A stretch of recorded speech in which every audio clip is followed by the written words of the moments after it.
Okay, let's go.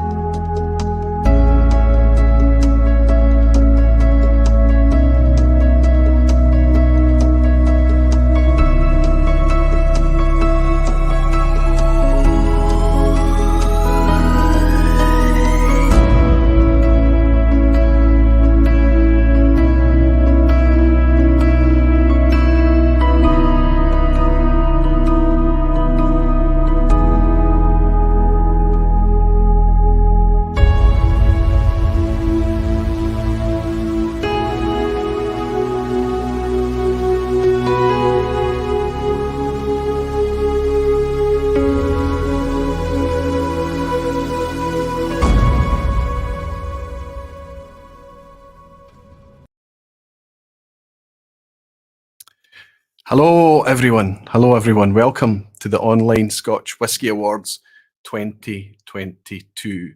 Fantastic to welcome so many of you in so early. Some of you have been waiting around a wee while for this to get started. Ralph and I and everyone else in the community has been waiting a year to do what we enjoyed so much doing in 2021, the inaugural OSWAs. Now we're here in the second year and it's been fantastic. The engagement and the participation that we've had, the amount of support and the willingness from the community to step up and talk about the whiskies that you love has been incredible, wonderful even. I'm going to spend a minute just kind of welcoming everybody, just saying thank you very much. This could be a bit of an evening here.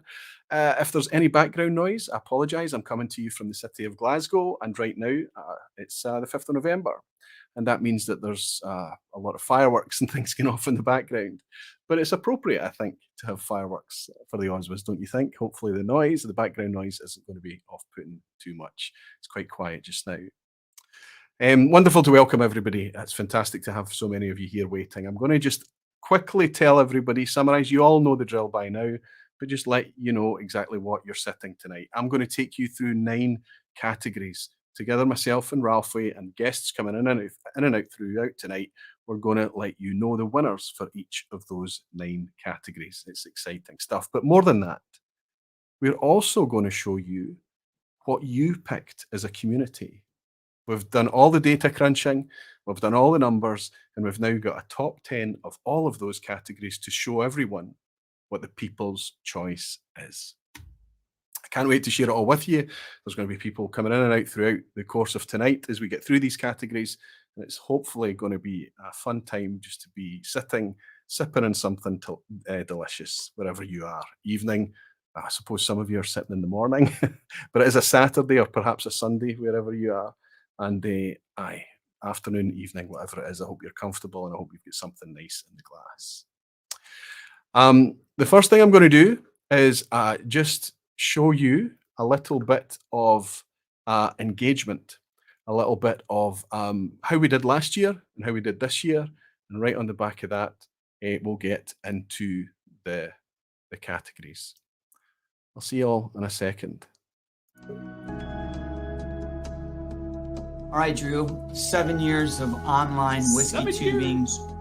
What have you learned? We have opinions, they have opinions, but it really boils down to just being subjective and making your own decision. There's no right answer, there's no wrong answer. There's your answer. That's what's great about this, the Online Whiskey Awards, is that it's up to you to vote. There's no money being thrown for being influenced by marketing or anything else. It's your opinion, and they're all gathered and voted, and we'll see who's the winner. And that's what makes it great. That's what was great about Aquavitae and Ralfie coming together with his vision and putting it together. A lot of work, but it makes it exciting and meaningful, I believe. So I'm excited to find out who's going to win. I cannot wait. Cheers to that. Cheers.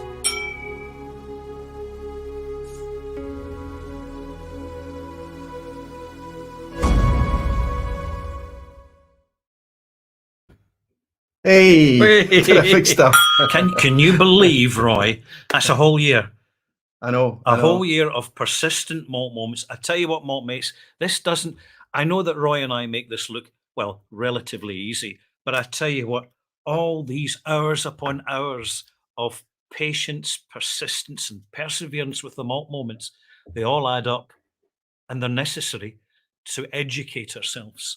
Yes. Welcome to the OSWAs 2022. I'm really quite excited about this, Roy. I am too. I hope tonight goes well. I think we've already started off well because last year, you might remember, through lockdown, we were stuck. You were coming from the Bothy. We couldn't get together to do this. Yeah. So we're a year further down the road. So let's look at the positives. Let's spend most of tonight trying to be. There's just so much to be positive about, especially in whiskey. Honestly, still, keep it positive, and that's the first thing. We're together tonight. I'll echo Ralphie's sentiments. There was hours and hours and hours of effort that went in behind the scenes. The cumulative effort is extraordinary. The amount of time that people has gone into that voting system, registering with their Google account. That's the same account that you would use to watch YouTube or whatever you sign into Google with. You had to register with that and then go through the process of voting. You didn't have to vote for everything. If you didn't feel you could make a meaningful contribution, you could easily just skip the vote, no problem. We're grateful to everyone because we have, well, we're really pleased. I think with the engagement has been extraordinary this year. Really pleased is one way of putting it. I would go a little bit further, Roy, and say absolutely delighted, because when you do something for the first time, you're never quite sure which way it's going to go.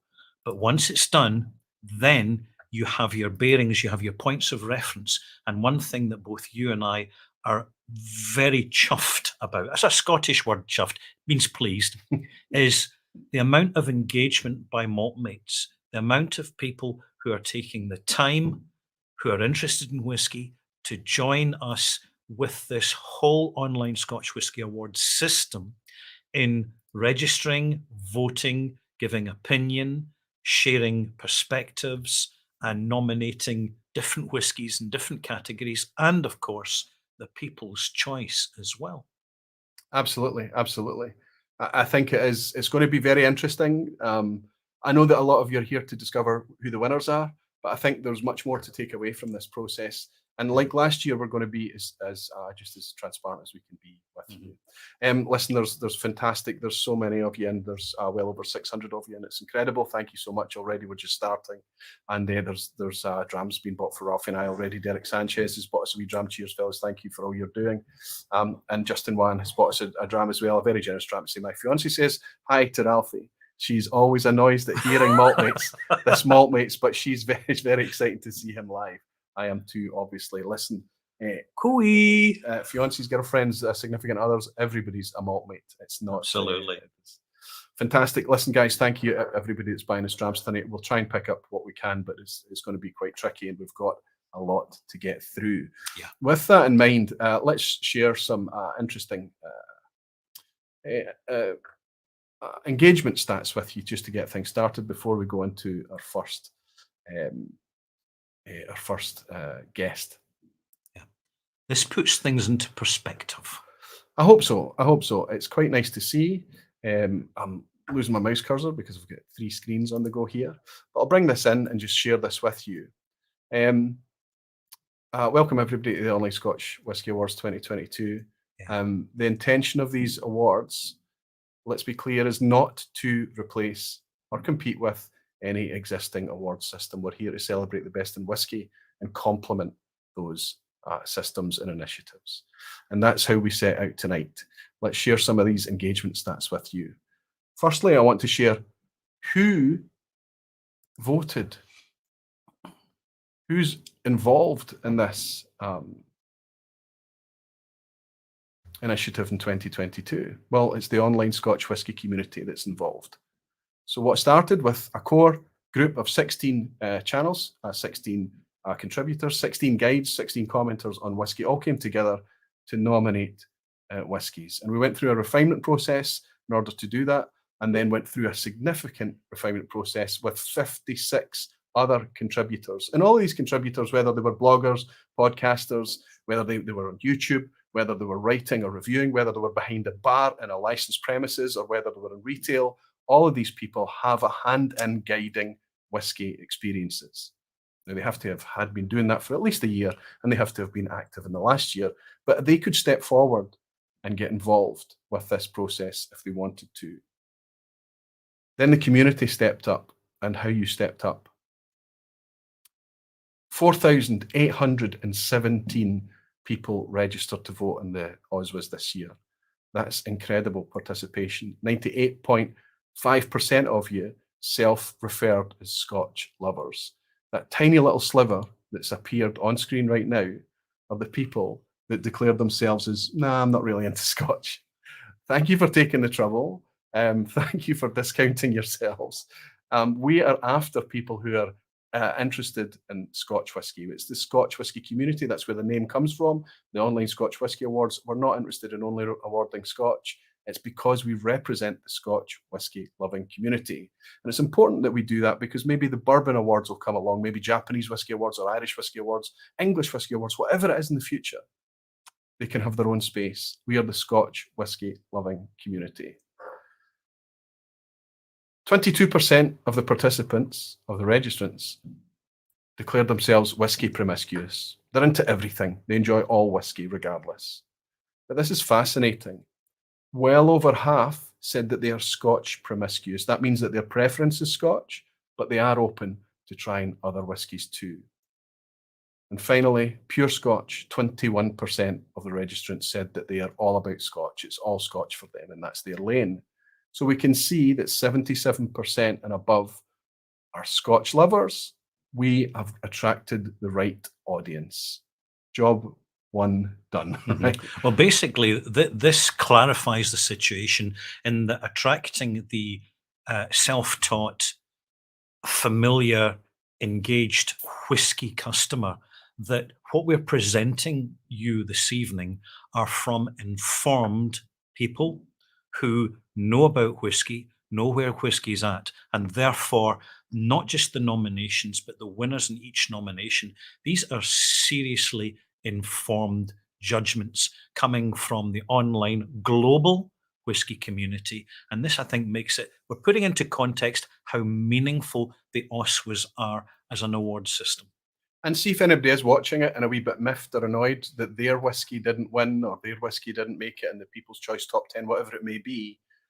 We feel you. We understand. We know what that's like. Ralfie, did your whiskies get through? Some of them, yes. Some of them, no.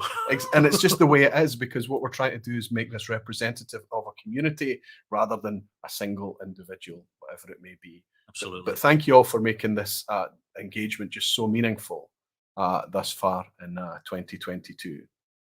Let's bring up some stats about engagement. Here we can see 2021's numbers. We declared to you that we had 3,140 registrants in 2021. Fantastic. And they were responsible for placing 19,000 votes. In 2022, I've already declared 4,800 people stepped up to register this year. They seem to have liked what we did last year, and we're going in the right direction. Thank you all very much for your trust. Thank you. They placed 32,000 votes this year. Now, there's an asterisk at the top of that, and the reason for that is that, yes, the eagle-eyed among you, you'll know that we extended the categories this year. So we went from 8 to 9 categories. But what I will say, it was a blended category that we split, and we will share you the engagement that each category had. So it is responsible for a little uptick there. But what we're seeing is 55% increase in registrants and 66% increase in participation. Thank you. It is. Thank you very much. It's fabulous. It's wonderful to see. It's exactly the type of encouragement that we need in order to continue this going forward. That being said, I think we should just get on with these categories and start sharing some winners with you. I'm excited. Firstly, a massive thanks for the invitation for us to be contributors to this year's awards. So exciting. Yes, and it's so good to see some of our favourite whiskies in these categories this year. Great opportunity for the whisky community to have their voice heard and to have an influence on the industry as it grows and develops. Yeah, absolutely. And congratulations to all the winners. Yes. Cheers. It's all about the quality of whiskey, and now we got the chance to participate, decide, and vote. Ralfy, Roy, thank you. The online Scotch Whisky Awards will shape the industry. Greetings from Mexico.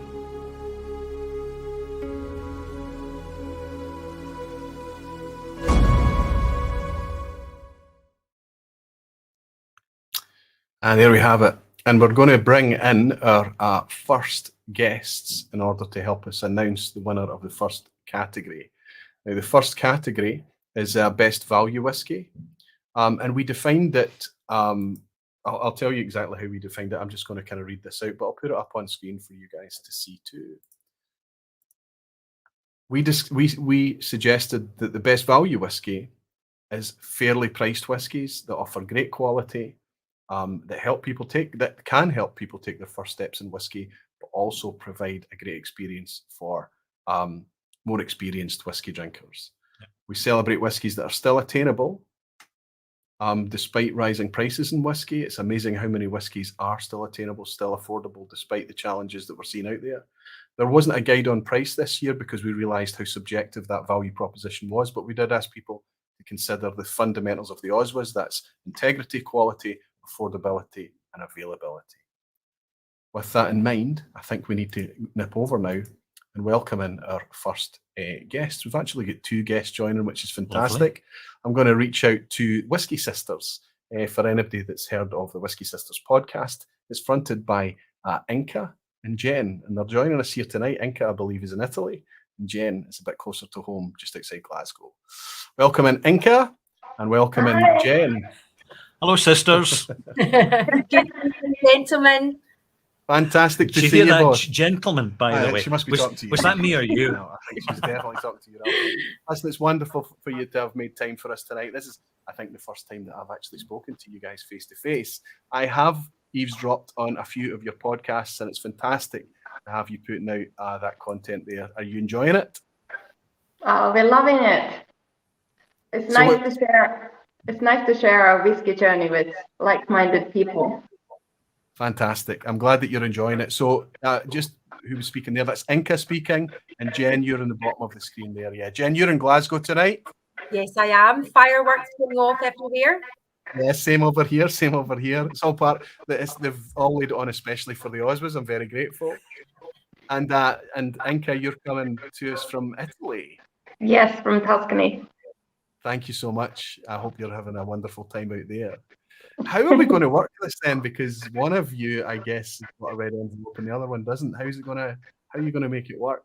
Well, we thought we would kind of split the job. So I'll begin, and then Inca will give us the nominees, and then I have the all-important red envelope to announce the winner.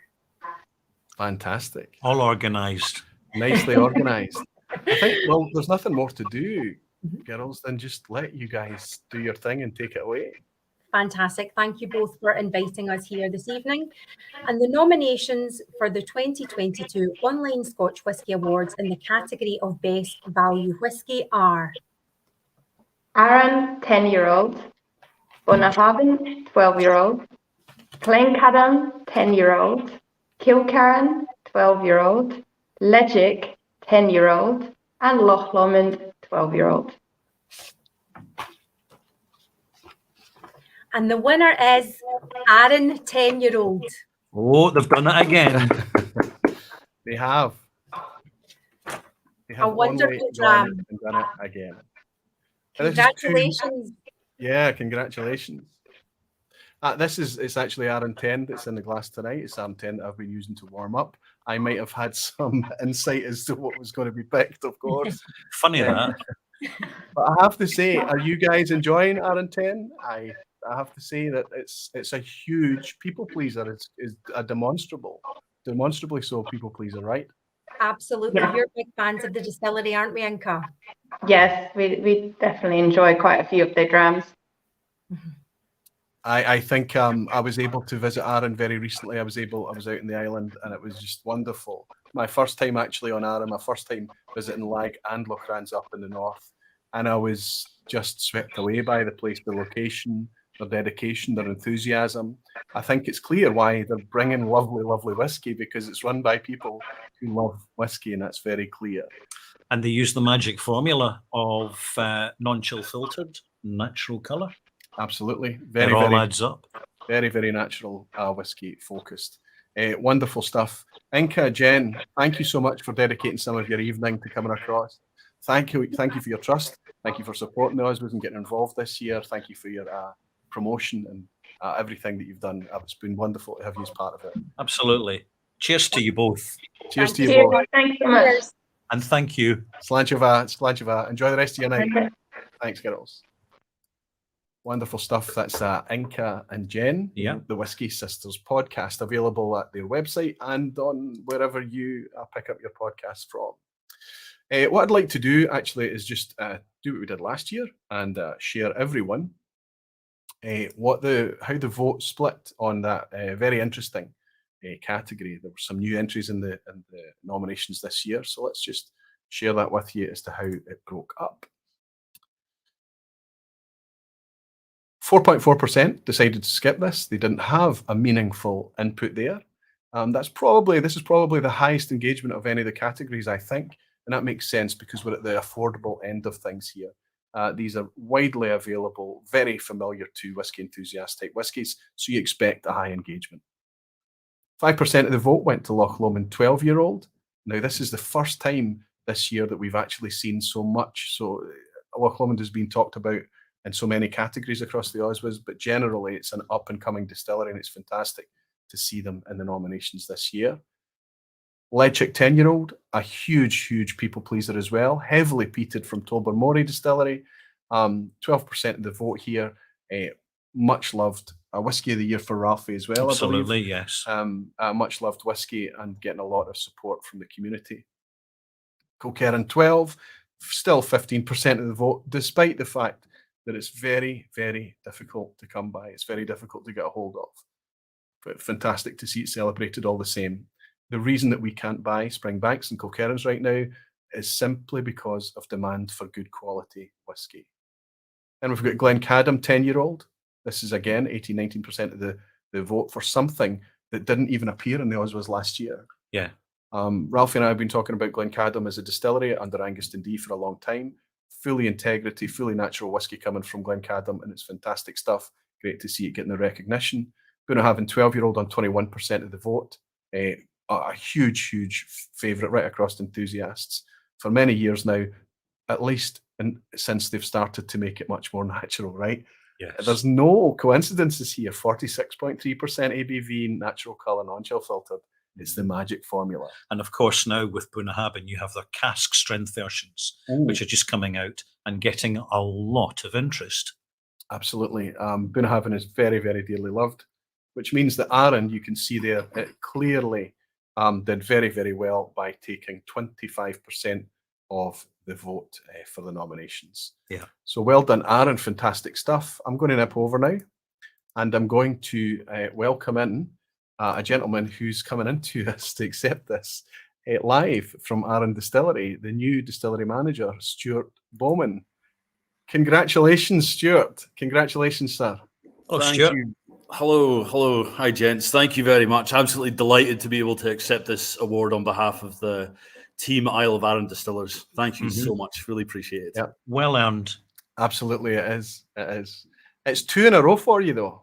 It is, yeah. Second year as well. Yeah, no, it's fantastic, and it's testament to Arran 10, which is our it's our flagship expression. Very well balanced, very accessible whiskey, and I think that's probably the reason it's come top in this category. Fantastic. And I also think that I did mention that I was over visiting, and you're taking this seriously because you have a huge display wall there in the Distillery Visitor Centre, and you've got these frames up, and the awards that you guys are picking up, there were many on that wall, but right smack bang in the centre was the award from last year's Best Value Malt for the OSWAs. So you are clearly proud of this, because Very proud. Are you aware that this is fully from the community? The people that are drinking your whiskey, the people that are buying your whiskey, the people that are visiting your distillery are the people that voted for it. I think that's what makes it so special, because it is voted by by members of the public, and as you were talking about earlier on, very informed, or the majority of them are very informed members of the public. So yeah, no, it's great to be able to accept the award. I'm absolutely delighted, and the team are as well. Fantastic. Listen, I wish you all the very best for the future, Stuart. I was there, I witnessed it for myself. When I was there a couple of weeks ago, I got to meet you during that time as well. It was wonderful to have you come along and spend a bit of time with us. what comes across more than anything from everybody at the distillery is pure joy and enthusiasm, and a real pride, a sense of pride that not only is that whiskey being made there and giving that employment, that industry, that sense of place there, but it's being loved. People are traveling. Many years, Arran enjoys the highest footfall of any of the distilleries in Scotland, and that's despite having to take a ferry to get there. Incredible. Yeah. Incredible. Yeah, it's a really magical place. Like you said, you were out here a couple of weeks ago, and experience it yourself. It's a very, very amazing part of the world. Aye, it absolutely is. I can't wait to get back again. Yeah, I was over I'd say a few years ago, Stuart, but it's actually quite a number of years ago when Arran had its first open day, and I tagged along with Glasgow's Whisky Club, and I'd just like to apologise for the slight disruptive nature of whisky clubs on location at distilleries for a full day, but these things happen. They do, yeah. It's, as long as everybody's having a good time, that's the aim of the game, isn't it? Absolutely. Listen, I'm going to raise a glass to you, Stuart. I'm going to say thank you for joining us tonight, but I'm going to ask you to stay tuned for a wee while, because what's going to it's going to be interesting for you to see is this category, the People's Choice, is going to come in here as well, and I think it's going to be quite interesting reading for you too. Yeah. But to yourself, Stuart, cheers. All the best with the new job, and we're grateful. Thanks to everybody at Isle of Arran. Cheers. Well done. Excellent. Thank you very much. 2 in a row. 2 in a row. Slàinte. Slange. Let's see if they can go for their hat trick next year. Is 3 in a row possible? Is it? It's up to the voters. Completely up to the voters. I think if I was controlling things, I would love to see things mixed up. Yeah. But when you put it out to people, when you put it out to consensus, and you hope for the cream to float to the top, I suppose. Yeah. Anything can happen. So it's absolutely possible that they could get 3 in a row. Let's hit the People's Choice on this. I think it's going to be quite interesting for people to see here. Yeah. This is what you guys are telling us. Okay, so at number 10, this is going to be displayed as a chart. Best Value Whiskey 2022. The community have picked Benromac 10. Fantastic. It's nice to see Benromac getting a mention with a decent chunk of the nominations. And remember, absolutely, everything that you're seeing here is people putting in anything. This is a wild card entry. They can literally put in anything that they like.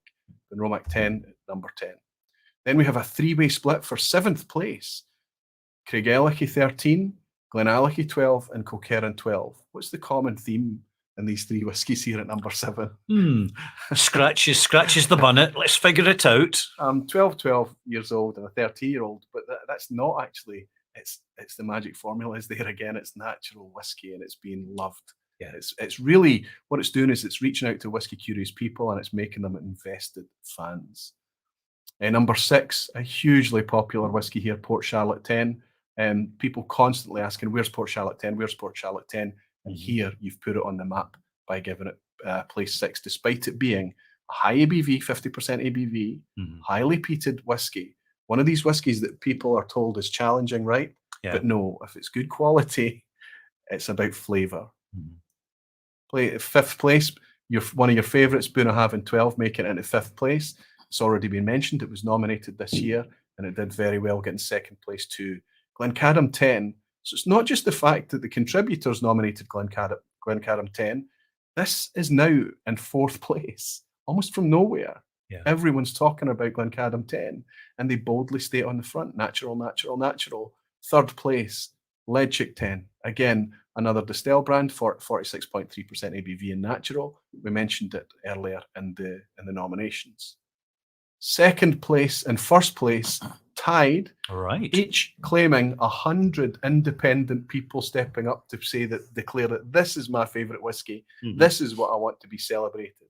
So Arran has not only managed 2 in a row in terms of winning the award for the OSWAs, but they have now topped the chart as well.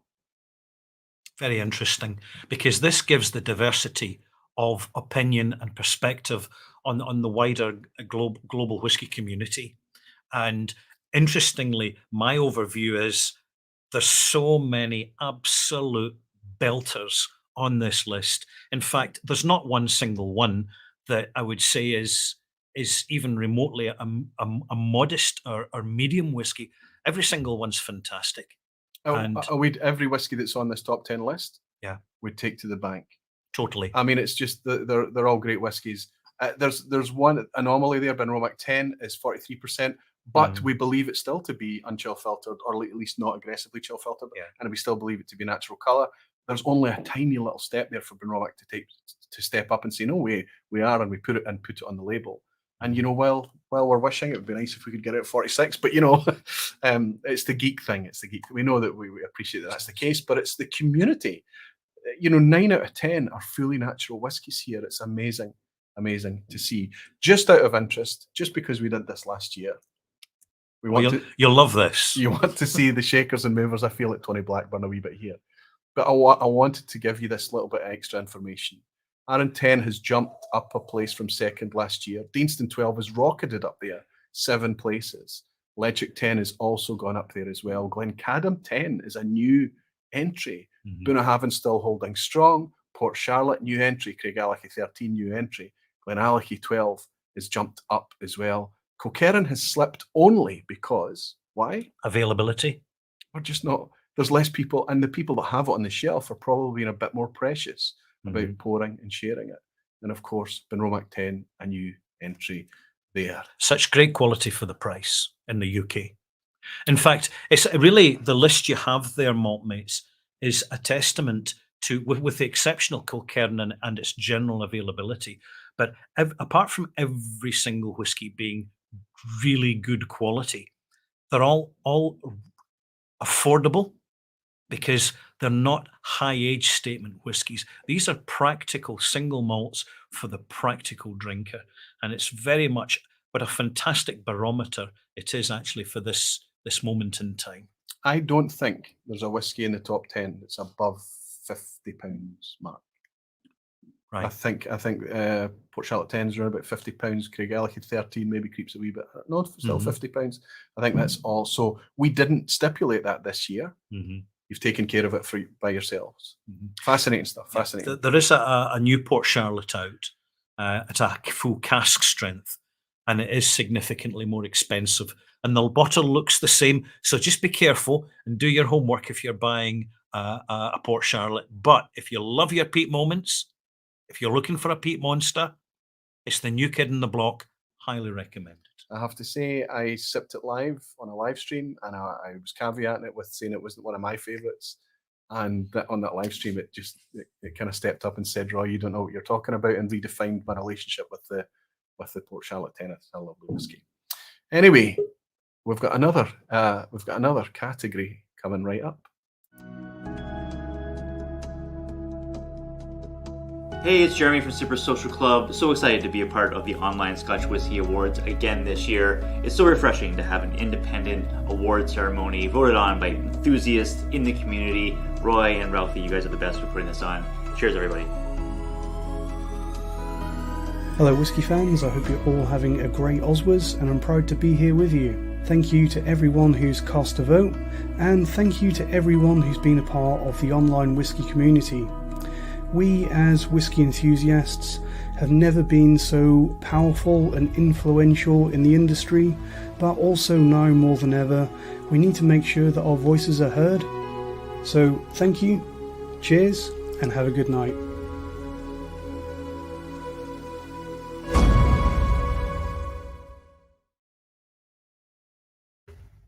There we go. Thanks to Jeremy and Shane. Fantastic stuff. Yes, we're going to quickly move on. We're almost on time. So we're going to quickly move on to the second category, which is Best Blended Whiskey. Just a note to make on this one, that this is the only category that's changed since last year.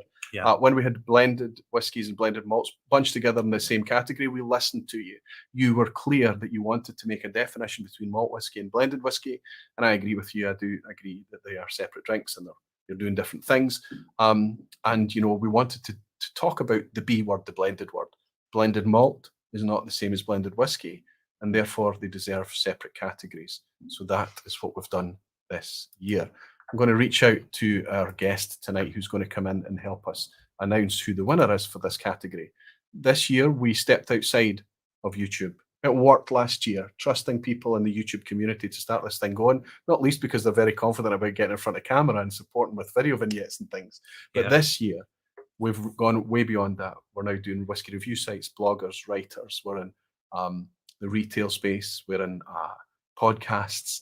It's completely inclusive. If you're interested in Scotch, you're part of the Scotch Whisky Loving community, and you're a guiding hand there, you can be involved. Even if you're behind the bar, even if you're one of the Glasgow ambassadors. Is he still behind the bar? Has he not been barred yet? Even if you're retired, you can. We're narrowing this down. He's laughing away. Let's bring in Paul McDonough, the proprietor of Glasgow's Bon Accord. Paul, good to see you, my friend. Good to see you. How are we doing, guys? Hello. Wonderful. Aye, how you doing? Superb. Are you well, Paul? Are you enjoying retired life? Listen, I'm not retired. I'm still doing a bit, so we're just getting ready for the Glasgow Whisky Festival next weekend, which I'm sure you'll be there. Hopefully, be there. And yeah, things are going well. So I've got a bit more time to myself, and I'm thoroughly enjoying it. I really am thoroughly enjoying it. Excellent. You've earned it. You've earned it. Yeah. Thanks for that, guys. One of the greatest ambassadors of our city, Paul. One of the greatest ambassadors for whiskey in our city, certainly. I've enjoyed your hospitality many times. And I'm glad that you're retired, because it means instead of working on a Saturday evening, you can be here helping us celebrate the OSWAs. Thanks for the kind words. I really appreciate that. And, you know, it's one of the things about the whiskey in Glasgow, around the world. It's such a nice thing to be involved in. No matter where you go, you're meeting other people that are really into it. And it's great when you're sitting in a place in Campbelltown, speaking to an American guy that's travelling for 5 months around the country. It just shows you that thing that brings to our country and the whiskey industry. It's absolutely fantastic. It's getting better and better, year after year. I agree. I often use one of your phrases, Paul. You said it to me, my brother and I, probably a decade ago now, honestly, but I'll never forget it. And you said it's a conversation in a glass. Yeah, that's one of my sayings, yes. Yes, yeah, that's true. Absolutely. Have you got a wee envelope for us, Paul? Yes, I do. Yeah, got it here. Take it away, my friend. Take it away. Okay. The nominations for the 2022 Online Scotch Whisky Awards in the category of Best Blended Whisky are as follows: Black Bottle Blended Scotch Whisky, Compass Box Great King Street Artist Blend, Cutty Sack Prohibition, Nakika From the Barrel, Thompson Brothers 6-year-old Blended Scotch Whisky, White Heather 15-year-old Blended Scotch Whisky, and the winner is... Drum roll.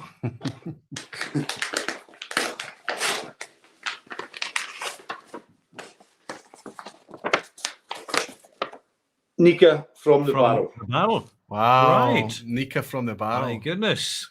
Yeah. Fantastic.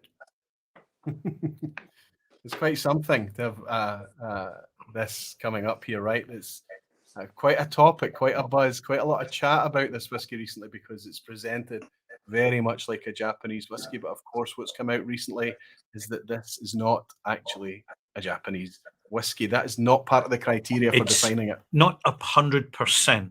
Yeah. This whiskey incorporates some Scotch single malt.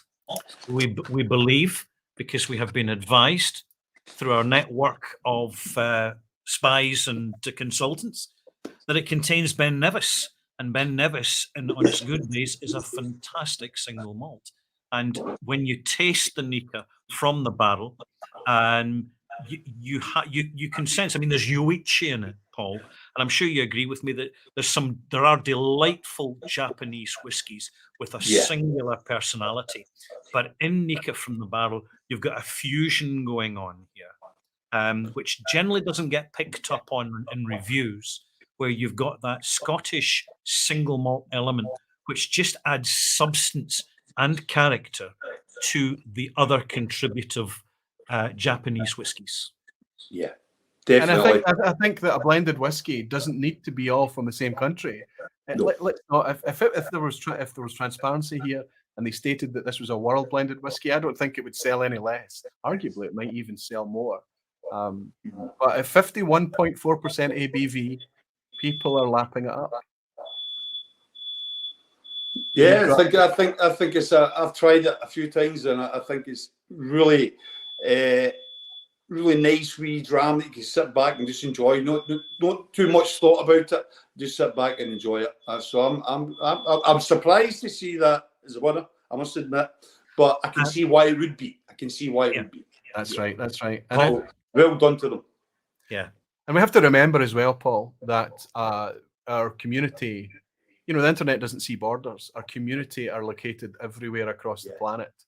And I'm sure this is behind the bar at the Bon Accord. But I imagine that this is the type of whiskey that's behind bars the world over everywhere. And it's clearly being enjoyed. Like yourself, Paul, I'm surprised it's the winner too. But that's an endorsement about the fact that the online Scotch Whisky Awards are truly democratic and the votes come from far and wide. It is a global perspective. And we're delighted to be respecting that and endorsing it. Yeah, that's what I like about your awards, and I spoke to both of these about it before when I watched it last year. I thought it was absolutely fantastic because it made me think about things a bit different. You can actually look at things because you're getting although I've got the information coming from the sales and what people look for when they come into my bar and with that, but when you see it, and I've got the people from all over the world coming into my bar, but when you see the way you did it last year, I just thought it was absolutely fantastic. So thank you very much. I really appreciate being asked to come along tonight and to be involved in it because I treat it as a great honour to be working with you for 5 or 6 minutes tonight. So I'm really, really pleased, guys. Cheers. Cheers, Paul. Thank you so much, Paul. Maybe the next time that we're in a bond together, we'll raise a glass to Nika, my friend. I'll see you next Saturday. Look forward to the Glasgow Festival. Thank you so much, buddy. Cheers, guys. Thanks a lot. Cheers. All the best. Cheers. Amazing. Yeah. Amazing. Wonderful. What a gentleman he is. He's got, I think he must frustrate the rest of the team in the Bon Accord at times if he's working because he likes to blather about whiskey. Yes. And it's wonderful to get Paul's perspective. And he's just his warmth and welcoming nature as well. Paul is one of these authentic Ouija, which is a Glaswegian character, very much typical of the west of Scotland, that you'll get a certain honesty and directness, which is so refreshing in the modern world. And it's very typically Glaswegian too. Absolutely. Let's see how that broke up. How did Nika get on compared to the other people that were nominated in the category? Huge no vote here. Right. This is a very positive thing to see. Why? Well, because we are asking people to only vote if they can place a meaningful vote. We want them to be part of the voice that guides. Yeah. So don't vote if you don't know, if you're not familiar with these whiskies and it's not your lane, if it's not what you drink. Blended whiskey. We're a Scotch loving community that tends to be malt focused. It's just the way it is. And that's represented in the numbers that they don't lie. Fantastic. 6th place, Black Bottle was nominated this year and it got 6% of the votes. White Heather. This is a premium blend from the team at Glenallachie. It's a 15-year-old age statement on it, 46% ABV, getting over 6% just over 6% of the votes. Thompson Brothers, incredible. This thing is a 6-year-old blended whiskey. It's presented at 46% ABV, going from memory. It's a natural take on blend. A brave 6-year age statement on it, and people are loving it. Very sherry forward. Yeah, the word you used there, Roy, brave, is very accurate, I think, because it's a very courageous, self-confident thing to do, to bottle a 6-year-old whiskey, higher strength, integrity presentation, and just have faith that the market is out there waiting for such a product. And I think that it's not just this. The Thompson brothers are doing a number of really interesting bottlings. Like the White Heather we're seeing. Which, because of the internet, it doesn't take months and years to grab attention, you see. That's historical now. Reputations can be made literally in a matter of weeks now. And as soon as, a great example of that is when Billy Walker took over Glenallachie and basically just broadcast his cask purchasing policy. It just immediately put Glenallachie from nowhere on the map. And this is something independent bottlers can do as well, very, very successfully. You don't have to be an official distiller to really get spotted? All you have to do is know what who your target audience is, put out a good product. Yeah. And they've literally, for want of a better turn of phrase, they've set the heather alight, because 2 products this year from Thompson Brothers has come out at very good value. This one in particular is £34. Nothing to argue with at all. Wonderful stuff. Well done, Thompson Brothers. Then we have Cutty Sark Prohibition. Again, a very popular blend. Why? Because it's a 50% ABV, so there's far more flavour there, far more engagement happening. So you can see why our community would be embracing Cutty Sark Prohibition rather than the standard Cutty Sark. Second place, very interesting to me, Compass Box's Great King Street Artist Blend. Now, that's been out in the market a long time. This has become a familiar product to a lot of people, and it's starting to get traction now. They do 2. They do the Glasgow blend and the Artist blend. This one happens to be the more fruity Artist blend, making it into second place, which means that, of course, Nika from the Barrel took just over 20% of the votes to make it to that first place. Terrific stuff. Yeah. I'm going to take you straight in and share some of the stats with you from the People's Choice on this one. I think you're going to be quite interested in this one too. We'll bring this back in. Best blended whiskey, this based on your opinion. This is what you gave us in your wildcard entries. In 10th place for best blended whiskey, we've got a tie. Black Bull, which is again a fully natural blend, a very innovative blend from Duncan Taylor, I think. Black Bull, 12-year age statement, 46% ABV, a different take on blended whiskey. And Glasshouse, one of my personal favourites, Glasshouse, 46% ABV. It uses a mix. It's all malt, but some of the malt is processed in a continuous still, mixed with pot still malt. 46%. This is one of Langstain's products. It's made at Loch Lomond. I don't think I'm telling tales out of school when I say that. It's been a fantastic whiskey. It's a staple here now, and it's great to see it being recognised in the People's Choice this year. Position 8, Black Bottle. It was in the nominations, and it turns out you guys love it too. Fantastic. 8th place for Black Bottle. 7th place. This is from Adelphi, the independent bottlers, Adelphi Selection. They've got the blended malt Scotch. This is a 40% offering. Very sweet, very easy, an absolute room pleaser. Great value as well, and it's made it into the wild card. Fantastic. Again, this was in the nominations, but you've put it forward. I've yet to try this. I'm curious, Ralphie. Yeah. A premium malt, 15-year age statement, all natural. It's about £58, I think. It's quite expensive, but it's pricey. Sorry, but it's natural. It's clearly a good product. You guys are talking about it, and you want us to talk about it too. Yeah, we've got a bottle of that actually. I'll be reviewing it next year. Fantastic. Yeah. Cutty Sark Prohibition. It was in the nominations along with the White Heather, and it's made it into the 5th place on the People's Choice. Johnny Walker Black, the Johnny Walker Black. You know, the ubiquitous Johnny Walker Black. Listen, it's still many people's first step into whiskey. Absolutely. It's still doing a job there. It's got an age statement on it. And it still makes it into the People's Choice in the top 5 at number 4. Fantastic stuff. Yeah, lovely in cocktails. I'm being positive, Roy. I'm being positive. But look at this at number 3 again. Yeah, this is incredible. People are buying this at £34. Very little, minimal risk involved to try this new thing from the Thompson Brothers, and they are loving it. They're putting it forward. It's made it into the 3rd place, which is just incredible feedback.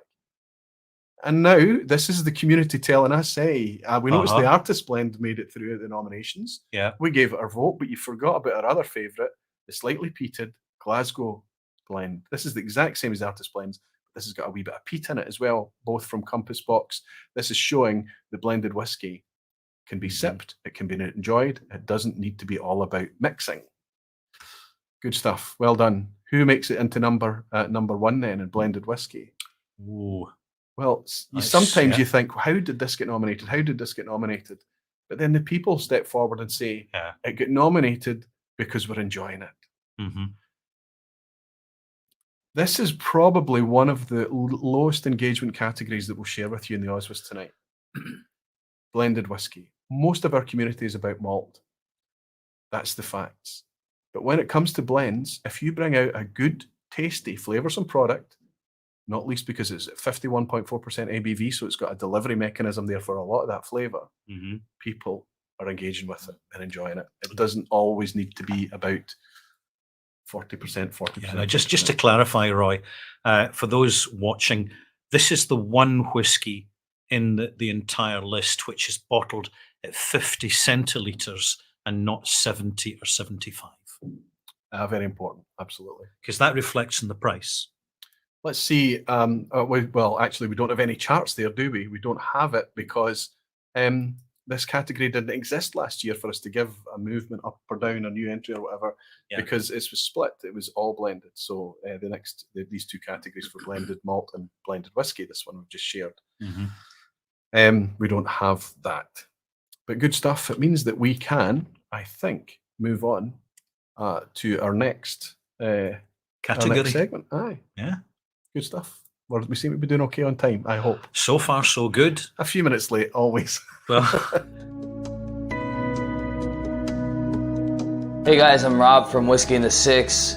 Just want to give a quick thank you to Roy and Ralfy for setting this up. For the first time in history, we're able to hear the opinions of whiskey people that are not getting kickbacks, that are not being paid to say this is the best whiskey in the world. It's the WhiskeyTube consumers that are getting no kickbacks, that are getting no money whatsoever, and just buying it with their hard-earned cash.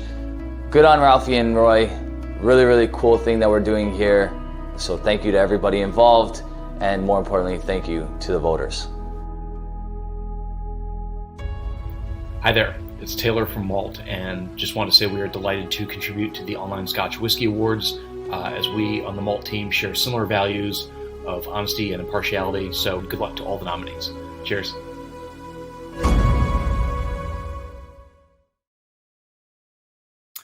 Wonderful stuff, Taylor and Rob. Thank you so much. Rob's an absolute gentleman there. You can see him, bit of passion coming across there too. Good for you, Rob. Okay, well, let's move on to our next category here. And I can share with you that we're still on the blended section, but as I mentioned earlier, we split it out. And this is now going to be focusing on blended malts. I'm going to welcome in somebody, one of my friends, somebody that whiskey has brought me as a friend. It's wonderful to have him involved generally in whiskey and my whiskey enjoyment. It's also fantastic to have him editing Dramface alongside me as well. I'll reach out to Scott Monroe.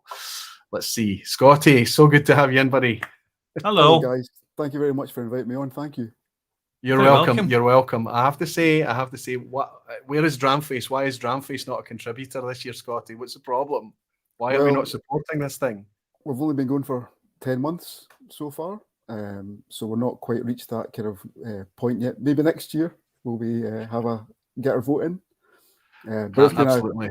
But it's been a whirlwind 10 months for Dramface, I have to say. It's been brilliant. Some idiot made that silly rule that if you're going to guide on whiskey and be part of the OSWAs, you have to be at least doing it for a year. Yeah, so it wasn't me.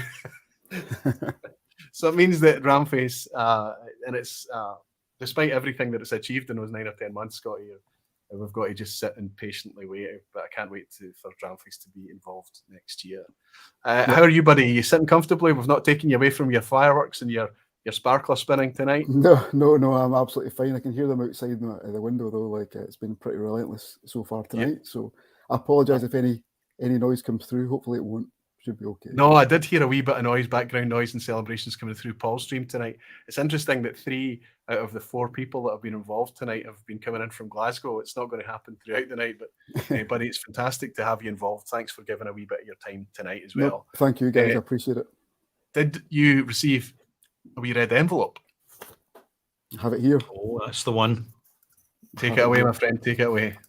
Okay, thank you very much, Roy and Ralfy. Okay, so the nominations for the 2022 Online Scotch Whisky Awards in the category of Best Blended Malt Whisky are as follows: Campbelltown Loch, Compass Box Orchard House, Compass Box Peat Monster, Johnny Walker Green Label, Thompson Brothers SRV5, and Timorous Beastie Meet the Beast. And the winner is? And the winner is Compass Box Orchard House. My goodness. There you go. Compass Right. Box Orchard House. Now, this is actually coincidental, I have to say, but I think this is a whiskey that's a wee bit close to Scotty Munro's heart, as it turns out, right? It is indeed, yeah. I'm delighted to see it's won. It's a bottle that I picked up just after it was released, and I've been through several since then. I think it's a fantastic blended malt from Compass Box, especially like bourbon forward whiskies. But it's a fantastic dram. Really nice to see it in here as well. And in some ways, it's kind of surprising, up against a lot of stiff competition.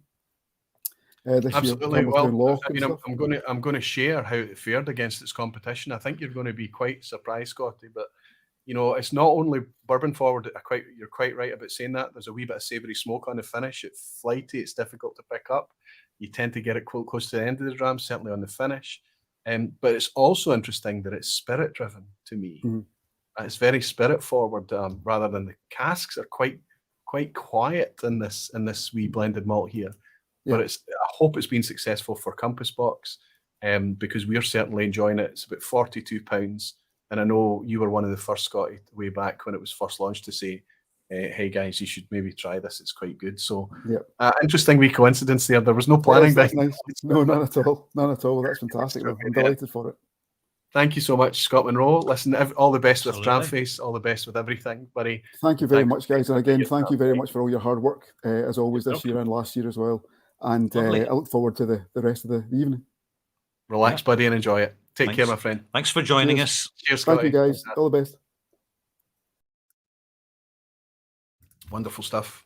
Let's share exactly how this split played out. Yes, we're now getting the analytics. Much more people are engaging with blended malts. So Yes. there's a significant chunk of no votes, people saying I don't have intelligence or meaningful input here, but we can see that it's a lesser figure than the blended whiskey. This is one of the fastest growing categories in whiskey generally, and please don't let that blended word put you off. If you see blended malt on the shelf and you're curious, if you can try before you buy, fantastic. But more and more people are going to be talking about blended malt as a category. I think it's wonderful to see what's happening out there. If you consider a few years ago that we didn't have much more than the occasional spice trees and things, we're now spoiled for choice when it comes to blended malt. The iconic spice tree.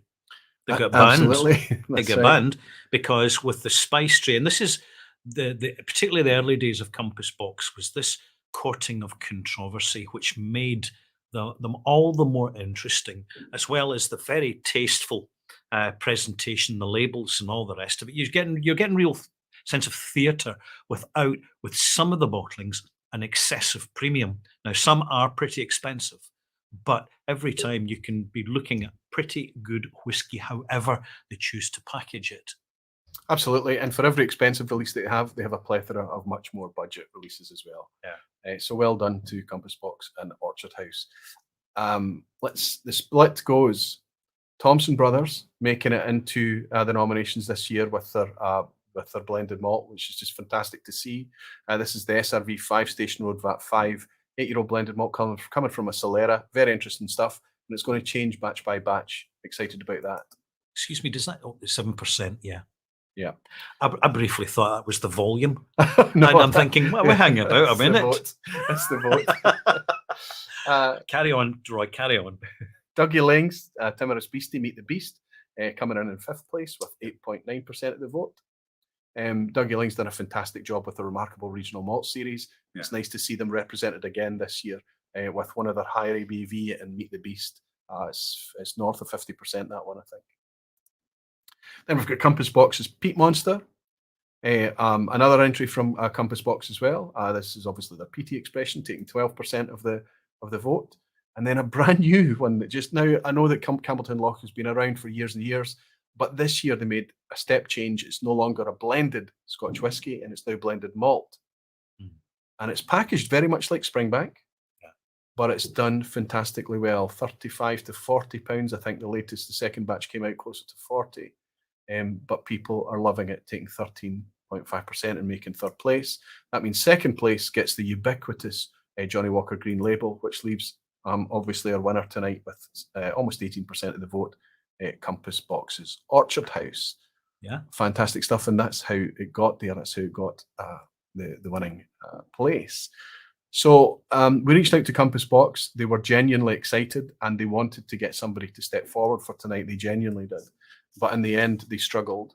But one of their whiskey makers took it on the chin. He took one for the team and stepped forward to record a wee thank you video for us. Evening all, James here from Compass Box. We just want to say how thrilled we are to have won Best Blended Malt at this year's Online Scotch Whisky Awards. To have whisky lovers nominating Orchard House for special commendation is a real privilege for us. Humbling, very, very special. We really appreciate it. So thank you for your support. We wish you a very good evening. That's one of the whiskey makers at Compass Box, James Saxon. James, thank you for being brave and setting up your mobile just to record a wee pre-recorded video for us. If you're successful in the future, and I can't see why not, because you're bringing out some fantastic products, then I hope some of you will be, maybe Ralfy and I have to work out a way to give people more notice as well. We're very fast, right? We close the vote and then scramble. We've only got a couple of weeks to get everything done.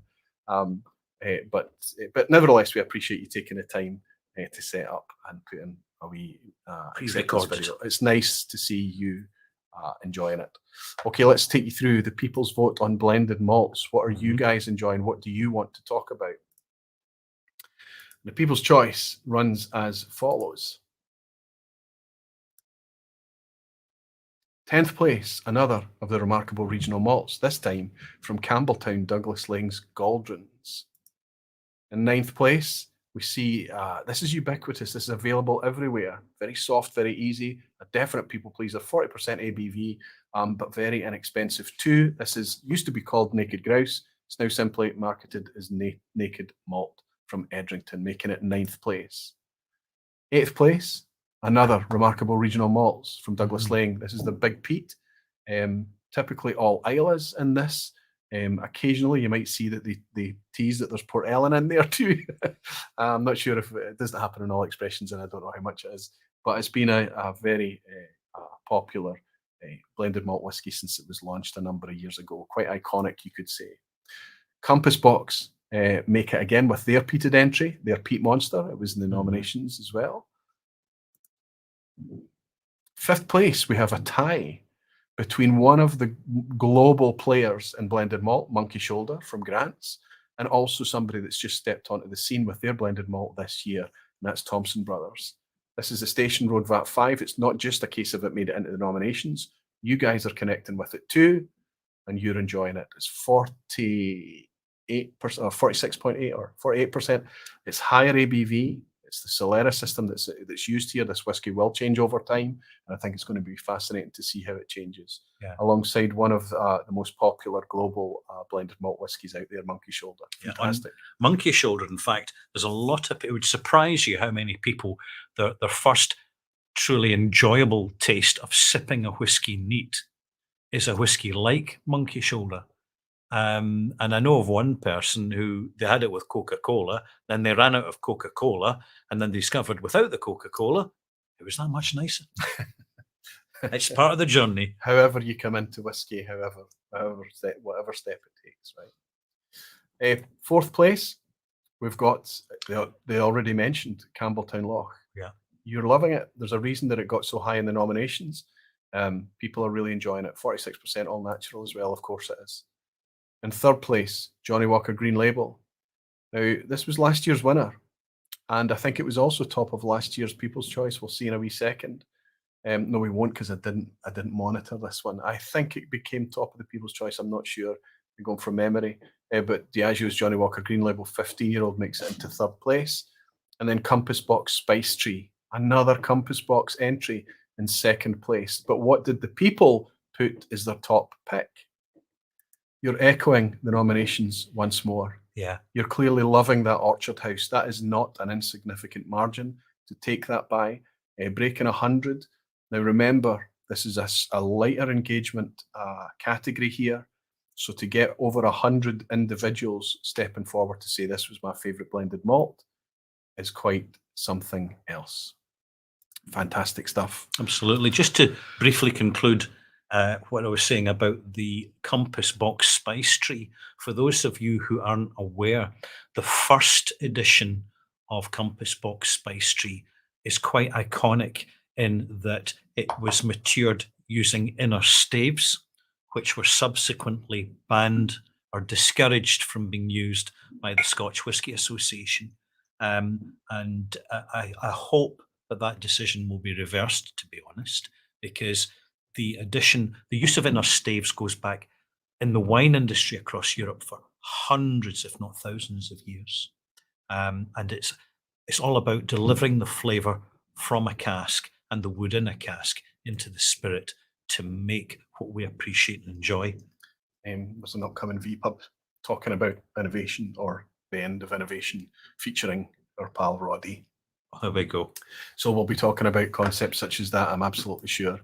Let's move on to our next category. I hope we're keeping up the pace okay for everyone. Yeah.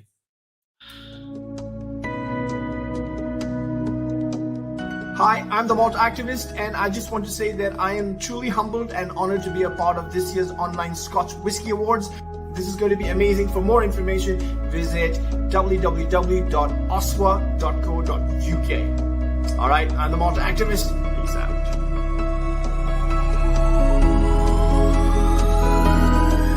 Hey, how are you, whiskey lovers? This is Eduardo from Spain, from Hablando de Whiskey YouTube channel. I wanted to say thank you, Roy, thank you, Ralfy, thank you all, thank you, the contributors, thank you to the individual voters for this such incredible opportunity we have now to choose in a very democratic way the best whiskies in the world we think there are right now. So thank you all again, and have a good one.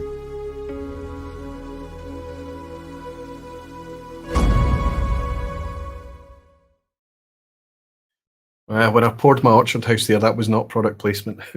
That's me buying Orchard House with my own money. Everything I own is the same. We don't need to. It's very similar for Ralfy, right? It's the way we choose to do it.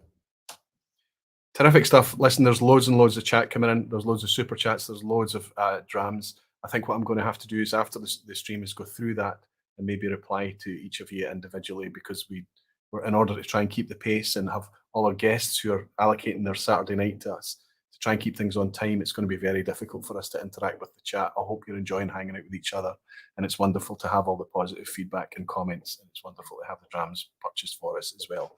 Thank you so much. Let's move on, and our next category is Best Non-Malt Whisky, probably the most clumsy named in the OSWAs, but it's just that idea to say, look, we accept that we're here to love malt. We love our malt whisky. We love our single malts. We love our blended malts. That's really what holds the community together for the most part. We have to recognise that, but it's not the only grain that makes whisky. There are lots of other grains out there. There are rye, there are corns, wheat, everything else. And we want to say, look, in order to reassure ourselves that our lane is the malt lane, we like trying other things. Maybe we get excited and it takes us down a diversion in a different lane. But maybe it just reassures us that malt is what it is for us. But regardless, as you saw at the opening of this presentation tonight, so much of our community is whiskey promiscuous, and they like enjoying some other things. That's why we're here to celebrate Best Non-Malt Whisky. I'll tell you how we define non-malt whisky. I think I've already touched upon it, but there's more than one kind of whisky. Rye, corn, wheat, anything else is involved, including bourbon. So let's reach out to our next guest. We've been all over the world tonight. You saw a malt activist there. You saw Eduardo from Hablando de Whiskey. He's in Spain, and now we're heading all the way down to New Zealand. We're travelling. We're travelling, and this guy has got out of his bed very early in the morning. But he was probably already up changing nappies. I'm going to welcome in my pal Phil from First Fill Whiskey. How are you, my friend? Hello. Hey. Good morning. Good morning. Yes. Cheers. Yes. Cheers. Are you well, Phil? Yeah, great. Going really well. Things are warming up down here. Summer's coming along. Summer's coming along, of course. As we get colder, you get warmer, of course. You're in the upside down. Listen, the content that Phil's putting out is absolutely incredible. Absolutely. Very educational, high production value, wonderful stuff. Whiskey concepts for people that's coming into whiskey to have video content like that, Phil, to reach in and grab and give themselves a really nice, comfortable, easy to digest and understand introduction to whiskey. It's wonderful. And as the name suggests, Phil from First Phil Whiskey, PHIL, over on YouTube. Terrific stuff. The channel is growing super fast, Phil, and it's very deserved. Absolutely. And well done with all that fancy editing. I don't even go there. And also thanks to you for getting up so early in the morning. I hope that are you planning to go back to bed after this? Oh no, I've got a toddler, so this is actually not too bad. So no luck. You'd have been up anyway then. Yeah, I was already up. They've already been up a couple of hours, so fantastic. So you're going to be sitting enjoying this, or are you going to? What's Sunday for you? Sunday morning, right? I'm going to miss it. Yeah, fantastic. Yeah, good to have you join us, buddy. I time of really year. appreciate the effort and the dedication. Have you got a wee red envelope for us? I do. I have a great little envelope sent all the way over here. So, the nominations for the 2022 Online Scotch Whisky Awards in the category of Best Non-Malt Whisky are as follows. Elijah Craig, Barrel Proof. Four Roses, Single Barrel 100 Proof. Loch Lomond Single Grain Peated. Redbreast 12-year Cask Strength. Wild Turkey 101. And Wild Turkey Rare Breed. And the winner. Drum roll. Drum roll. Let there be fireworks. It's not going to be a surprise Is for us, but Redbreast 12-year-old Cask Strength. wow. Right, there you go. Wow.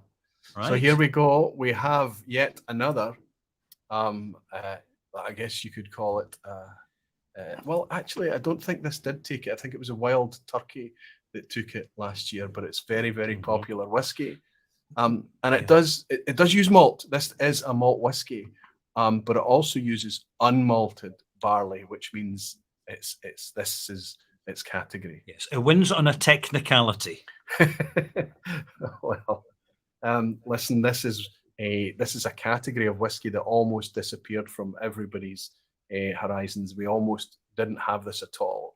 It was brought back from the brink. Redbreast in particular was brought back as a brand, and I think it's probably by far the most popular single pot still Irish out there on the market right now. Yeah. And for them to have a 12-year-old at 40% and also have a 12-year-old, this is a 12-year-old age-stated product out there at cask strength, and for it to be received and selling like it does proves that people are out there enjoying high ABV, high flavour whiskies. Have you tried this one, Phil? I haven't actually. I've been trying to buy it, but it keeps selling out. Yes. And then said, I've got the 12-year-old. I haven't got my hands on that yet, so I'll have to do a dram swap with someone. Yes. Well, I'm a wee bit far away from you to do that, buddy, but I hope you get your hands on some pretty soon. It's pretty compelling stuff. Yeah. Fantastic. Phil, it's wonderful to have you dragged out your bed early on a Sunday morning down there in New Zealand. But I don't feel too much guilt because I always enjoy hanging out with you and seeing you. And I'm hoping you too. Again soon, buddy. Cheers, Phil. Thank you so much, and all the best for the channel, my friend. Yep, and thank you. Cheers. Good work. Cheers. Time for buttered toast. Now we put a marmalade, some cereal. Marmite, yeah. Oops, sorry, Phil. Yes, so there we go. We have our winner in the non-malt category, Redbreast 12-year-old. I think that's going to be a pretty popular one with so many people. It's very telling that for the number of Irish distilleries that exist now that are finding their feet, that are identifying their signature and their provenance, it would be a very, very sound investment to go out to the shop and buy the range of Redbreast and just say, right, how does this compare to what we're doing? Because what this brand represents is the global anticipation of what Irish whiskey should be when it's properly homegrown. I have to say Irish distillers have done a great job with their single pot style Irish whiskies generally and other whiskies. They're still catering for the mass market product. They're catering for the loyal mass market very, very well. but they're also pushing the envelope and bringing lots of interesting whiskies, interesting takes on single pot still Irish, and lots of other things too. And credit where credit's due, honestly speaking. Absolutely. Let's see how the vote split up for our non-malt whiskey category. We have no vote. Now, this is I expected this to be way up with the blends, but it's a wee bit tighter. A lot of people connecting with this, all these styles of whiskies. Interesting to see. But 20%, 21% choosing to skip it. Loch Lomond, single grain peated, super interesting product, coming in at just under 9% of the vote there. This is a single grain whiskey, but it's all malt. Why is it in the non-malt category? Well, because of SWA regulations, because it's through a column still, it can't be called malt. It has to be labelled as single grain whiskey, such as the restrictions that we have in Scotch whisky. So it's not malt whiskey, and this is the only category that it can fit in. Next, we have Four Roses single barrel. Of course, we're going to see bourbons there, and I have to say I have rinsed my single barrel Four Roses. There's none of it left. It's wonderful stuff, and it deserves to be in there. Wild Turkey 101, another favourite for people who are Scotch drinkers. They seem to connect very well with Wild Turkey. The 101 is ubiquitous, available everywhere at 50.5% ABV. Elijah Craig Barrel Proof, hugely popular. High ABV, 68% ABV, 70% ABV sometimes, but it varies batch to batch, but people loving that super potent and powerful bourbon whiskey. Wild Turkey is in again, second place. I believe actually this was the winner last year now that I think about it. 12.5% of the vote, but it was beaten out this year by a single pot still Irish, Redbreast cast strength 12-year-old. Fantastic stuff. And that's how the vote split up. Yep. Let's share with you some of the people's choice for this one. I think you're going to be interested to hear how that broke down. This is, of course, your take on what you're enjoying and your non-malt whiskies. I can share with you that at number 10 for the best non-malt whiskies in 2022, we have another single pot still Irish. You might recognise a theme here. They're starting to take over the place. And 10th place is a wee bit pricey for me, but it's loved by many. This is Irish Distillers again with their yellow spot 12-year-old. Then we have in joint 8th place, we have a single pot still Irish and tied with a high ABV bourbon. So we've got Powers John's Lane, 12-year-old single pot still Irish, 46% ABV again, alongside Old Forester's 1920. That's the Prohibition style. Again, a very, very popular bourbon there. Then we have, the Loch Lomond single grain peated. This is the one I mentioned earlier, the one that is all malt, but it has to be defined as a single grain, making it into 7th place. Fantastic to see people enjoying that whiskey. Very, very good value as well. And here we have another single pot still Irish. This is the 40% ABV version of that 12-year-old cast strength that won the award this year. In 5th place, Wild Turkey Rare Breed. Again, hugely popular with the Scotch whisky loving community. Very popular bourbon and available. Not available all the time everywhere, but when it is available, it's a good price and again, high ABV. Elijah Craig Barrel Proof, as mentioned earlier, so it's not just the people who were in charge of nominating. You guys are enjoying this too. It makes it into 4th place. And in 3rd place, again, another nominee, Wild Turkey 101. Now, I picked up a Wild Turkey 101, I think, for about sub £30 as well. It's available everywhere. 2, Eagle Rare. This is a rare thing because it's an age statement, a 10-year-old age statement on a bourbon, 45% ABV, making it right up there, 2nd place in the People's Choice. Not part of the nominations this year, but you're telling us that you enjoy it. And what makes it to number 1? My goodness. There you go. So you're echoing the nominations on this one. You're showing that Redbreast 12 cast strength deserves that position. Let's have a wee look to see how things have moved. The 1st place this year is not only new in the nominations, but it's new in the top 10 as well, straight into the 1st place. Eagle Rare was there last year, but it claims a spot. Wild Turkey 101 drops 2. Elijah Craig Barrel Proof jumps up 3. Wild Turkey Rare Breed dropping down a wee bit, but still and about things. And then you can see that 3 out of the remaining 5, and all 3 of them new entries, single pot still Irish, alongside a Loch Lomond peated that's climbed 2 places. Fantastic to see people enjoying that whiskey, despite it being a bit of an oddball. And also a bourbon in there in the mix in the second half as well, with the Old Forester, a new entry. Super interesting to me, fantastic to see.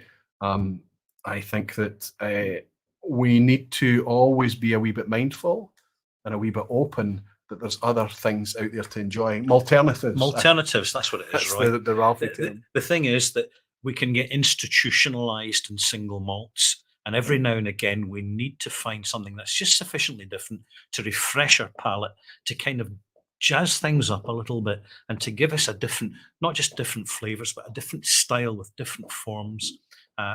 What you have there with the People's Choice is a really good cross-section of generally accessible and certainly affordable quality moments. Interesting to non-malt see moments. the bourbon and Irish mix in there, dominating, of course, in the top 10. Fantastic. Let's move on. We're only about 5 minutes behind. I think we're doing well. We're getting a wee bit better. Let's move on to the next. We're getting the hang of this. We're getting the hang of it. Hi, I'm John from Just Whiskey. The online Scotch Whisky Awards provide us the opportunity to share our voice and vote, and I feel both honored and privileged to be part of this passionate and supportive whiskey community. And remember, folks, it's just whiskey. Hello everyone, a very lo-fi Whiskey Wednesday here. Just wanting to thank everyone who took part in the voting for the OSWAs this year. Really interesting selection of whiskey. Some of my nominations didn't make it through, but that's all fine because the whiskies which have remained pretty consistent from last year, and in general a pretty awesome selection. I'm really intrigued to know how the votes come out. Thank you all for voting, and we'll see you soon.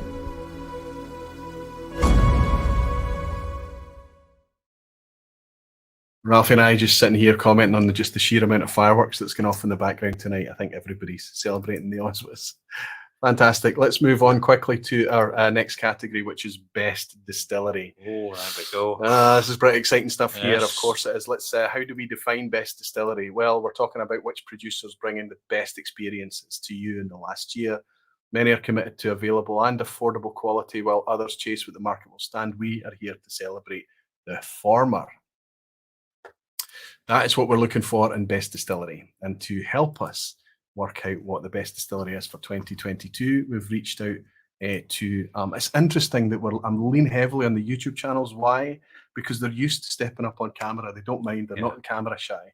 So they're happy to step up and get involved in this and participate. But I'm grateful to everybody that steps forward. I'll reach out to, they're sometimes known as the Grail Girls. I know them as Rachel and Jen. And I'll welcome them in now. How are you doing, girls? Hello, Rachel. Hello, Jen. Oh, hello. Hello. How are you doing? Oh. You're on a. Is the connection okay? Can you hear us? Yes. Oh, We can hear you. Can you hear us? There is a bit of a delay, but that's okay. We are communicating, so we're there. Listen, it's not going to be the OSWAs live unless something goes a wee bit awry, but it's okay. As long as you can hear us, that's fine. Just tell us that you're well and tell us that you're enjoying your drams. We are. We have our It's all loaded up. Hey. Terrific stuff. Terrific stuff. Now, Jen and Rachel are retailers. They are actively involved in guiding people that come into their shop and asking for whiskey guidance, as well as other spirits and drinks and things like that as well. But they also have a great fun. Honestly, I don't think you'll be offended, girls, if I say that your channel is the most laid-back whiskey channel that anybody can watch on YouTube. Thank you. Accurate. Yes. And it's clear that you're passionate, but it's clear that you're just good pals and enjoying drams together.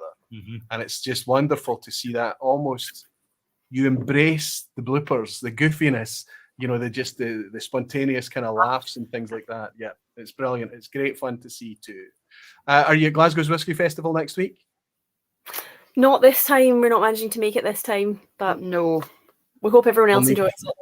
Well, We were I'll need to make. earlier, obviously, we saw you earlier That's this year, right. but we didn't. That's right.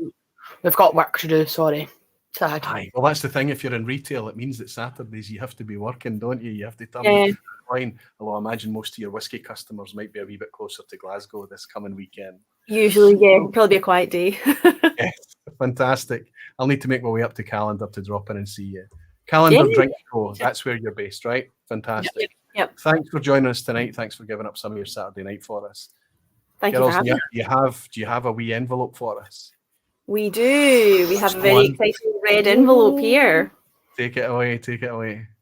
So the nominations for the 2022 Online Scotch Whisky Awards for the category of Best Distillery are Ardnamurchan Distillery, Isle of Arran Lochranza, Bunnahabhain Distillery, Glen Scotia Distillery, Loch Lomond Distillery, and Springbank Distillery. And Who do you And think the it's winner is? what do we have we to say who we think Do you it's think? going to be? I think I have an idea of who I think it's going to be. Same. Right, Same. cool. We won't Well, say. you can tell us if you were right. We will do. Oh, we were. We're always were. right. That doesn't surprise me. The winner is Springbank Distillery. Again. Hey! Whee! Springbank, my goodness. There we go. Again, two in a row for Springbank. Terrific stuff. And I think as soon as people probably see a Springbank in the offing there, they see it as part of the nominations, they're kind of thinking, well, there's a good chance that they're going to get it. And isn't it incredible, Jen and Rachel? And I know that you'll see this firsthand at the shop, that the allocation comes in and it's really difficult, isn't it? It's stressful times because so many Yeah. people want their Springbank picks. It's The horrible. bottles- We try and be off Horrible. the day Springbank comes in. It's horrible. It's stressful. Yeah. You just want to be as fair as you can to everybody who wants it. So, but it's really hard. It's really hard. Yeah, we get it. We get it. But I think it's, and I'm always at pains to point this out. There's nobody behind the scenes designing this. This is the end product of a very successful, high quality whiskey, and Yep. they cannot make enough of it. And even if they could make enough to keep up with demand now, we would be 10, 12 years down the line before we could connect with this. Exactly. Yeah. So you can't be angry at them because they're doing really well. Yeah, And they're making yeah. tasty whiskey. At the same time, it's an Yeah. absolute nightmare. Yeah. Hate it. Yeah. But good on them. But good on them. We love the whiskey, don't Yeah, we? We love yeah. the whiskey. Absolutely. The bottles that never gather any dust. Nope. That's right. Exactly. That's right. Yeah. Well, they don't gather any dust in the shops, but Not in the shops, I no. would suggest that there's a lot of Springbank bottles gathering dust. If ever they get to my house, they certainly don't gather dust there. That's good. That's what we like to hear. Terrific stuff. Girls, I'm so grateful to have you joining us with your smiley faces and drams in hand. And I wish you all the very best, with everything that you're doing on the channel going forward. The YouTube channel is just The Grail, isn't it? The Grail tastings, yeah. Yeah, The Grail tasting is fantastic. And if anybody wants to drop by the calendar and they fancy a wee bottle or something, Yeah. Calendar's Drink Co with Jen and Rachel is the place to stop by. Thank Absolutely. you so much. Cheers, Lots ladies. of tasting. Thank you so much for having Cheers, us on. Lange. Thank you. Thank you. Thank you for being here. See you soon, girls. Cheers. Bye. Bye-bye. Jen and Rachel up at the Grail, fantastic. So there we have it. Let's see how that vote breaks down quickly. It's going to be interesting to see how the nominations split up. Huge participation here. Only 7% of people deciding that they didn't want to vote. They didn't have a meaningful input on this one. Loch Lomond making it. This is brand new that Loch Lomond's on the scene here with 6.4% of the vote. Ardnamurchan. Now, this is Yes, incredible. Another newcomer. Founded in 2013, didn't start distillation until 2014. Yeah. And they're making it into the nominations for Best Distillery. Quite incredible. 11% of the vote. Bruichladdich, a firm fan favourite over there on Isla, with their heavily peated Octomores and Port Charlotte, as well as their unpeated Bruichladdich with 15% of the vote. Very well deserved. Glen Scotia, Campbelltown Whisky, that's a renaissance distillery in my book. Yeah. What a transformation we've seen from Glen Scotia down in Campbelltown in the last decade. Amazing to see. It's amazing to taste, but it's wonderfully reassuring to see that it's not just me, that everybody is connecting with Glen Scotia and enjoying it these days. It's wonderful. Arran, what can we say about Arran? We've just had them on, going from strength to strength. They've got lag down in the southern end of the island now as well. It's going to be interesting to see how they progress going forward. 20% of the vote in second place, meaning that Springbank, with 25.1% over, just over a quarter of the votes, voting for a distillery, despite it being really hard to get a hold of the product. Why?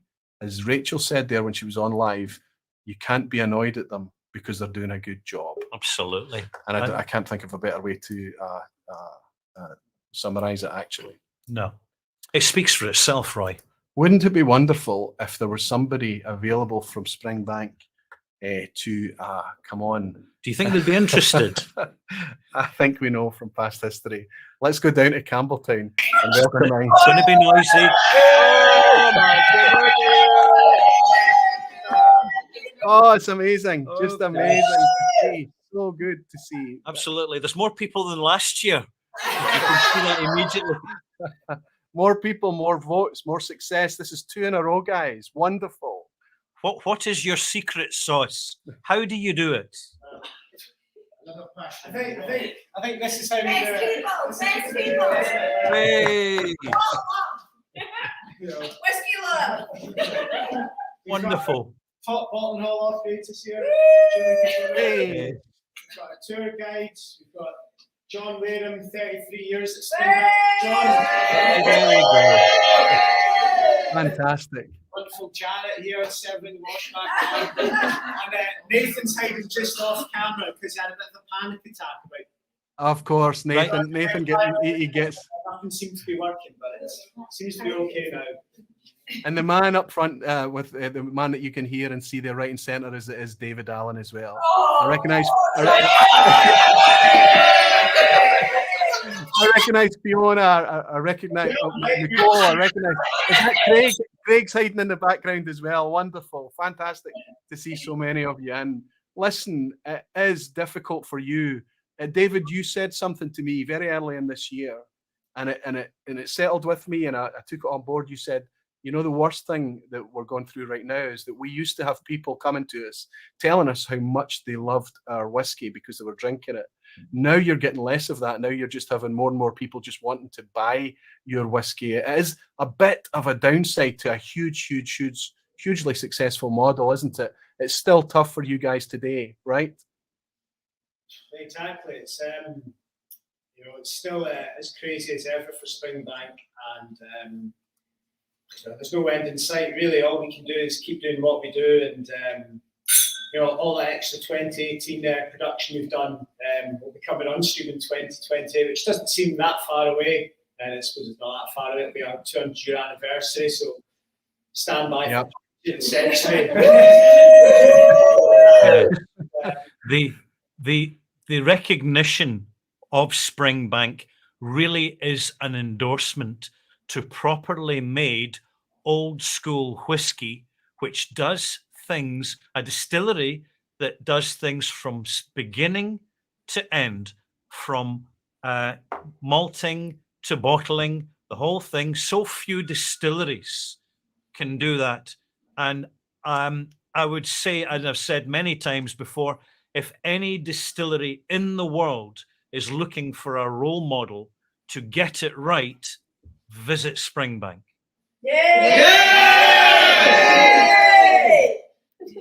You have set the blueprint. You're showing you've left. The fact that we can't buy your whiskey means that it leaves a vacuum for other people to step in there and follow. You've been a torchbearer for years and years and years, and it's paying off now. It's wonderful to see. I'm sorry that so many of us are whinging at you right, left, and centre that we can't buy the product. But as Rachel said, you can't give you a hard time for doing such a great job. Yeah. Thank you for stepping forward. I know that you've got a bonfire going out the back and you've got fireworks going off or whatever. You've taken a wee... Free whiskey. Oh, whiskey. What? Again? What kind of whiskey are you sipping there? Oh, really? Oh my gosh, really rubbing it in now, aren't they? And here's me feeling guilty for pouring a very rare 12-year-old cask strength on camera.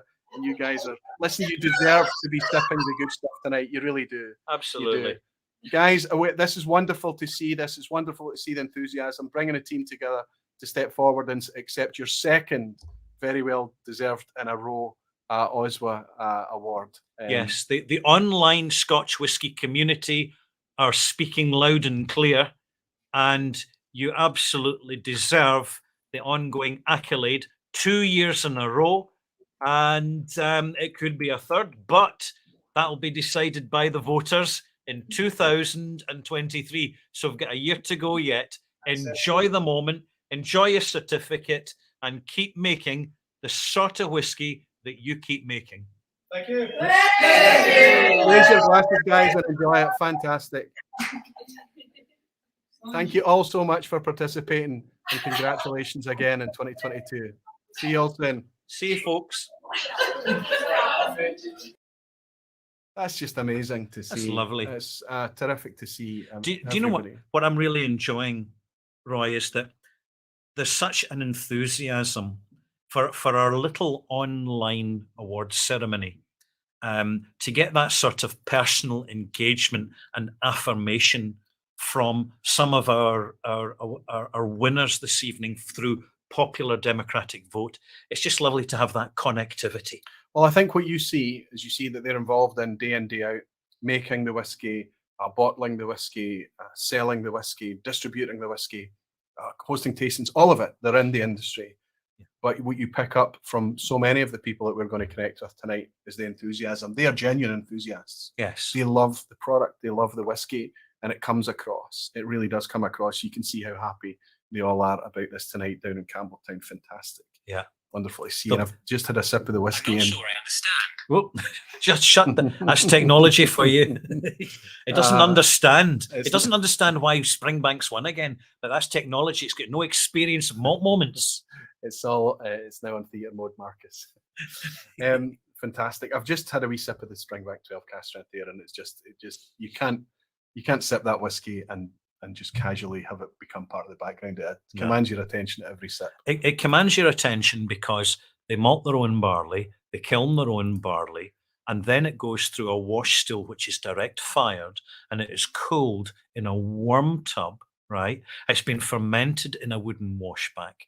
All these things add up. They really, really do. They have their nominal impact, but together they have a tremendous game-changing impact. And Springbank remains a very, very important benchmark to the quality of Scotch whisky. I agree. Here. Thank you. Let's see what you think about this. What does the people say about the best distillery? Well, I can tell you that in 2022, your top 10 shapes up a wee bit like this. Number 10, over there in Mull, a fantastic wee distillery, a Renaissance distillery. Yeah. They were closed for a couple of years there, but it didn't stop their whiskey getting out there into the marketplace, and it didn't stop us all engaging with it, whether it was in the shape of Tobermory or Leitchik. Tobermory Distillery makes it in 10th place.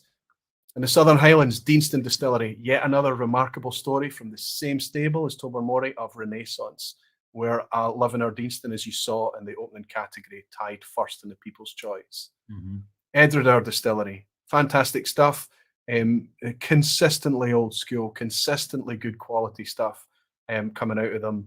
Really, real enthusiasts whiskey that's coming out of Edredar right now. People loving it. And no fear of flavour with Edredar. Edredar is such an old school single malt, and on your malt journey, you will just warm to that style of whiskey. It's part of the passage of progress. Yes, it's not a shy whiskey. It's super dense, super dense. And then Campbelltown, we've talked Renaissance. We were talking about Renaissance again. Glen Scotia Distillery making it. The people putting it in their 7th place as well. Mm-hmm.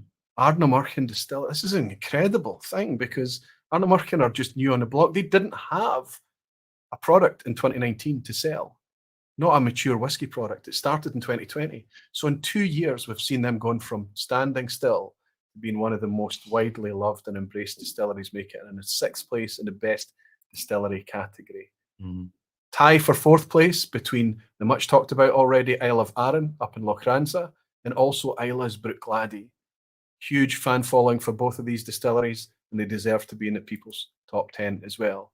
That means that their Isla independent farm distillery over there on the west coast of Isla, Kilchoman, makes it into 3rd place. You guys have noticed that they've not been nominated for anything, and you're making sure that they get a mention by putting them in the People's Choice. Absolutely. 2nd place, again from nowhere. Mm-hmm. You know, your Whiskey of the Year a few years ago, the 12-year-old, one of Billy's first releases out there back then, and now people just can't get enough of Glenallachie. And now this year we've seen for the first time Billy Walker's Own Spirit being released as well. What a fascinating story that's going to be to continue to monitor going forward, which means they make it in its second place. So Ralphie, any guesses for what the people put as their best distillery? Give me a minute. I don't want to. I better kind of get the steam out from under my bonnet here as I try and figure. Oh, there you go. But look at that. That is just a hammer blow, endorsement and consensus of everything that we're talking about. Mhm. It's a huge margin there as well. And there's all of the distilleries and the other people's pick of the top 10 are fantastic distilleries, and yet, despite the fact that they're struggling to get whiskey in the hands of drinkers, we're still standing up there and saying, "No, Springbank, you deserve it." Absolutely. They were there last year, so Yeah. no moves in number one. And we've got new entries here from Deanston and Ardnamurchan breaking through this year, despite a drop for Arran, Glen Scotia, for Edredour and Tobermory. They're holding their own, and then we see a climber there in Kilchoman as well, and Brooklandy holding its own in fifth place. Very, very interesting to see. Okay, let's try and clip on and keep the pace going here. I wonder how far, according to my run, I'm supposed to be somewhere about 7:35 right now. Again, 5 or 6 minutes late. We are running a wee bit late. It's We're just doing how it fine. is. Aye, we're doing fine. We'll get by with it. Let's pick up the pace if we can. Hey there, neighbors. Just wanted to give a big shout out and thanks to Ralfy and Roy for getting this going again this year, for including myself, and big thanks to all the other YouTubers and whiskey clubs and groups that actually put together lists of whiskey that are just fantastic. Look forward to finding out the winners in all these categories this year, because it was a tough pick for me. But thanks for voting, everyone. Cheers to another good awards.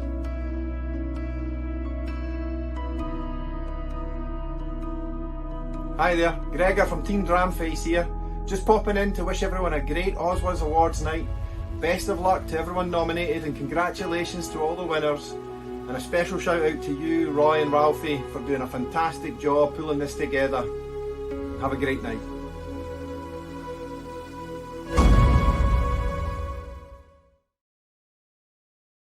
Fantastic. Yes, Dramface not a contributor this year because of its youthfulness, of course, but still wanting to step forward with its support.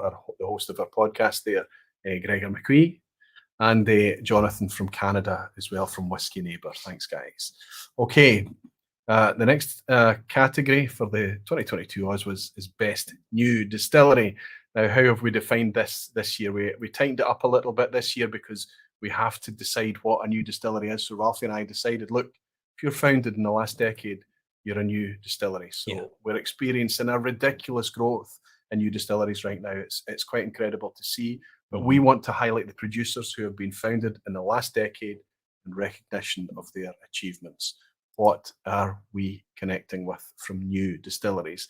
Often this can be challenging because it's young spirit. Right? Yes. So, but the way that they're making whiskey today is for malt's sake, for consumption as malt. It's not whiskey that's been made to go into blends. There is a different attitude that you take with that product, and my goodness, we are tasting it. So I'm going to reach out and bring in our guest who's going to help me with this. And last year he joined in a black tie. Do you remember? And a black tie. He was fine up. The top half was fine, and the bottom half was a little bit of a shock and excitement, both at the Yes. same time. Yes. Aye. Black tie and boxer shorts, I think, was the theme. Yes. Let's bring in Andy from Maltbox. Good evening. I know that you've moved all sorts of obstacles out the way to join us tonight, Andy, because you've just arrived in your new house.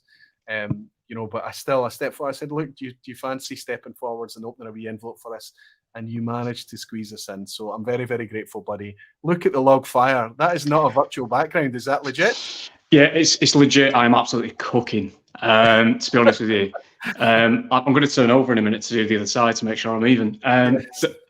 This is the only corner of the house that's in any state to be on video, so I thought I'll just sit next to this fire and hide everything else. So, but no, thanks for having me both. It's fantastic to be back, and it is amazing to see the success from last year's carrying on already. It's brilliant, honestly, fantastic. I'm glad Really, you enjoyed really it, buddy. I'm glad you're enjoying it, and I'm glad to have your support again. No problem It at takes all. a lot of trust from fellow YouTubers and all the people out there that have stepped forward to put their name to this. I know that the responsibility is incumbent on us to do them justice. Yeah. And it's great to see you stepping up and supporting. Andy, I'm glad you're enjoying it too. No problem. Did you receive? We had a sweat on, right? There was no red envelope arrived this week, right? It was last minute stuff. Very much so. I even passed the postman on the way out, and I nearly turned around at an illegal U-turn to chase him, but I thought I'd best not. But yeah, here it is. Here it is, buddy. Take it away. Right. So the nominations for the 2022 Online Scotch Whisky Awards in the category of Best New Distillery are as follows: Ardnamurchan Distillery, Bimber Distillery, the Cotswolds Distillery, Another English, both English, the Glasgow Distillery, taking it back up north to Scotland, the Isle of Raasay, also in Scotland, and Torvaig Distillery on the Isle of Skye. Fantastic. All good nominations. Very much so, Ralphie. So without further ado, if you'd like me to open the envelope now. Yes, please. I think we're best out, haven't we? Otherwise we'll be here for a while. That's a lovely fire you've got going there. Thanks, Ralphie. I took inspiration from yours, my friend. It does look like Andy's body. It does. It's just like Andy's. I'm just missing the hat. I need the bonnet. So, winner of Best New Distillery is Ardnamurchan Distillery. Hey, very well there we deserved. Very well deserved. Right, Congratulations, guys. Absolutely. Ardnamurchan. Now, again, if unless I'm mistaken, I think this is 2 in a row for Ardnamurchan. think it Andy, is. Buddy, I don't think we're surprised because we see them being number 6 in the People's Choice. We see them being nominated in the Best Distillery category. And Yep. it's incredible. So the idea that they'd be nominated in the Best New Distillery and not do very well is ridiculous.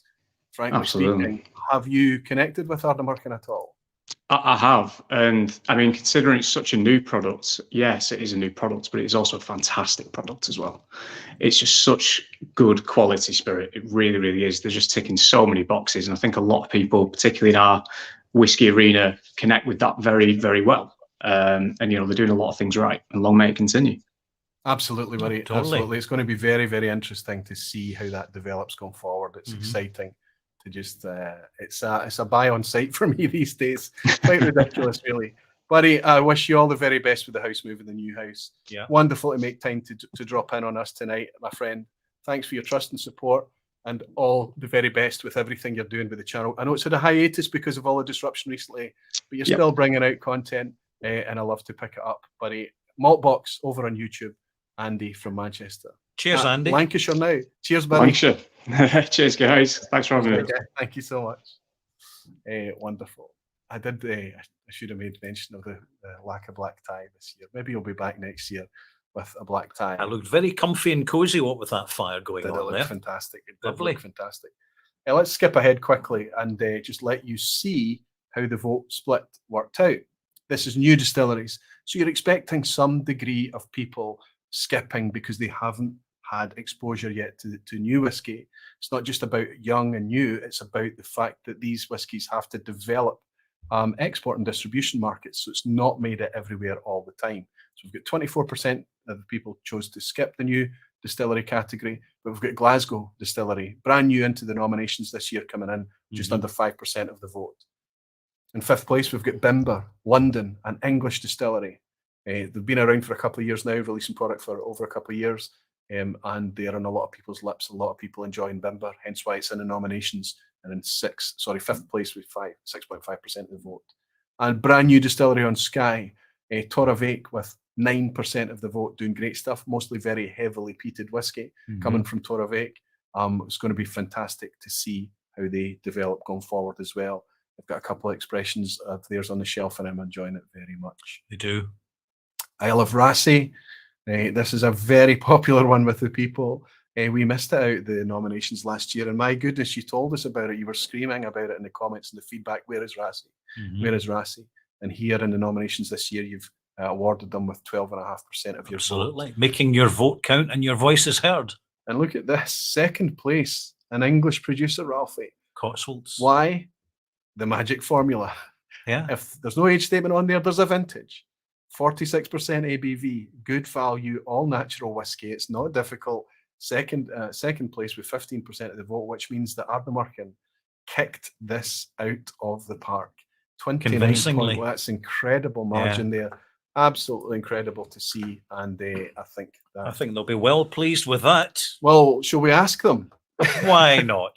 Do you think they'll be interested in joining us in the OSWAs? Let's reach the out. Ardnamurchan crew. Let's reach out to the gaffer, Alex Bruce, and welcome him in. And also another member of the team. Hello, Alex. Jenny Carlson. Good evening. Congratulations. Oh Cheers. I feel terrible. We're not all standing in front of the beautiful bar in Campbelltown. Look, Springbank are the torchbearers for lots of things, right? Not just about how to make whiskey, but how to celebrate an award as well. Absolutely. Listen, there can be no criticism laid when you drive like a maniac back up north to be home in time for this, Alex. And Jenny, you told me it doesn't matter where I am, Roy, I'll tune in. I'll find a way to tune in. I put my frock on. Yes. Celebration frock as well. And you've poured a whiskey. So fantastic. I'll pour one alongside you. Thank you so very much. well I love done, that folks. Andy did the envelope as well. I'm a big fan of Maltbox and Andy, so that's great. Terrific. Superb. Fantastic. Yes. Last year, he opened it, as we mentioned, in boxer shorts and a black tie. But yes, Ralphie, you were Very congratulating memorable. him. Yes. Absolutely. He's got his big roaring fire in his new gaff. And as Andy pointed out, the reason that Ardnamurchan is so visible is simply delivering a convincing integrity product at a relatively early age at a sensible price, and having confidence in the malt mates out in the maltosphere to spot it, recognize it, and connect with it. So that from my perspective, is the root of your success. Lack of flannel and heavy on the simple formula of letting the quality speak for itself. You do seem to get the balance right. Is it deliberate, or are you just very lucky? I think, you know what, Ralphie and Roy, did I see a bottle of the cask strength you got there? Yes, you did. Right. That was kind of going back to you saying, "Oh, we're just lucky." That was a bit of a sort of lucky. How do we put it? We weren't aiming to make a cask strength whiskey when we put it together, but we liked it so much that we just had to bottle it. So a lot of the behind the scenes stuff, it's all done by, Jenny, myself, Connell, Graham, Antonia. It's, we're all the blending team, so we all get stuck in, and it's got to pass our palate before it gets to a bottle. And I think that's so important when you've got everything in house. And I think I've already touched upon it. Sorry, I've touched upon it as well. I feel it very much when I'm with the team from Ardnamurchan, Springbank, Arran Distillery, so many more. When you're in the presence of people who genuinely love the product as whiskey enthusiasts, you feel it, but you can also taste it in the product that hits the market as well. I know for a fact that when you talk about making that accidental cask strength, the blending team at Ardnamurchan, that's you guys too, right? Yeah. Yourself, along with the business development guys, the ambassadors, you're sitting around the table putting those whiskies out. Yeah. Yes. And the other thing is, sorry, Alfie. All right. No, I was just going to say, and the other thing is that they are currently all over the world. So they're in Budapest and Denmark and you name it. I mean, Norway that's now. what they love doing. It's not just about putting it together. It's about taking it literally in a suitcase and showing people around the world. So that, we all do it. The industry does it really well. It always has done, but it's so important for a brand to actually get behind it properly like that. Yeah. And again, you're talking about Antonio, you're talking about Graham, you're talking about Connell, the guys who, and DJ, of course, up at the distillery. It really, their enthusiasm for the product is contagious. It sets you up for a great start. But I have to ask you something very specific. You were nominated in a category that you won last year. You were maybe feeling a wee bit confident, and it's incredible the margin that you won by. Over 29% of the vote is just what an endorsement from the community that is. It's incredible. But I think I was shocked, surprised, and very, very pleased to see you nominated in Best Distillery. Yeah, I mean, we were absolutely when the nominations came through. I can't lie, like we celebrated already. We were just so pleased with ourselves to be nominated in Best Distillery as a. We were 8 years old, like we've not been around that long. Yes. But also in Best Whiskey, we were nominated in Best Whiskey. I mean, how crazy is that? Yes, I know. So that means that you're going to be sitting around till the end tonight, aren't you? You're going to be watching. Well, we're not leaving. Wonderful stuff. There's we can talk about luck. We can talk about you being fortunate with the location and the malt, the spirit, how you continually strike that balance. But we always find that the harder you work, the luckier you are. Absolutely. It's true. And I think that that's exactly what's happening up there with the alchemy that's coming out of the Ardnamurchan Peninsula right now. Guys, I'm very, very pleased to see you back here for 2 in a row. You're not going to be able to continue winning this because you will slip beyond that decade-old benchmark. But while you're here doing these things, I'm very glad to have you as part of the whiskey landscape. It's fantastic. And to consider that you didn't even exist, as Jenny said there 8 years ago, it's amazing. Yes, and I think both Roy and I look forward in 2023 to be reviewing your whiskies for the malt mates. Because we're happy to buy them. Absolutely, for the rest of this year and well into next year as well. And Right. Ralphie, of course, you've changed your policy. No more non-age statement now, right? Well, absolutely. In 2023, I'm going to start reviewing non-age statement whiskies because the way things are changing and with the price of whiskey, there is a lot of value coming from non-age statement whiskies which deliver quality at an accessibility and affordable price. And I don't want to cut my nose to spite my face about it. I'd rather have an age statement, but ultimately in reviewing whiskies, we've got to go where the quality is and the integrity of delivery. And if I was to pinpoint your secret sauce at Ardnamurchan, is that it's all in the bottle. It's in the smell and it's in the taste. And that is the primary place where you start with the reason for purchasing the product, the smell and the taste. It's your ultimate marketing team. And the fact that it's delivered by yourselves with your considerable experience and the authenticity and lack of flannel that you can find with some other products is frankly very refreshing. We like the open mind because that's what it's all about. Absolutely. So cheers, great to hear. folks. Just before Thank you go, you. Alex, I know you're. I'm going to just let you go off and enjoy this and the rest. Thank you for rushing. Thank you for getting back, and thank you to both of you for participating tonight. But I do want to ask, as you step forward, as we talked about Ralphie moving there from, the non-age statement category has changed, not least because of your product. It's non-age statement. Yes, we scan that QR code. We can learn everything we want to know about your product. I often joke that it's you beating us senseless with transparency, right? It's almost like you want transparency, we will give you transparency. Is there a temptation from you guys to reach a critical mass where it's 8 years, 10 years, 12 years to bring age statement, or are you quite happy with the way things are at the moment? So in a nutshell, the QR code and being transparent, we're happy that is enough for the moment because you can tell how old it is. I don't want, I may be persuaded otherwise, but I don't want to be pigeonholed into a fixed age statement.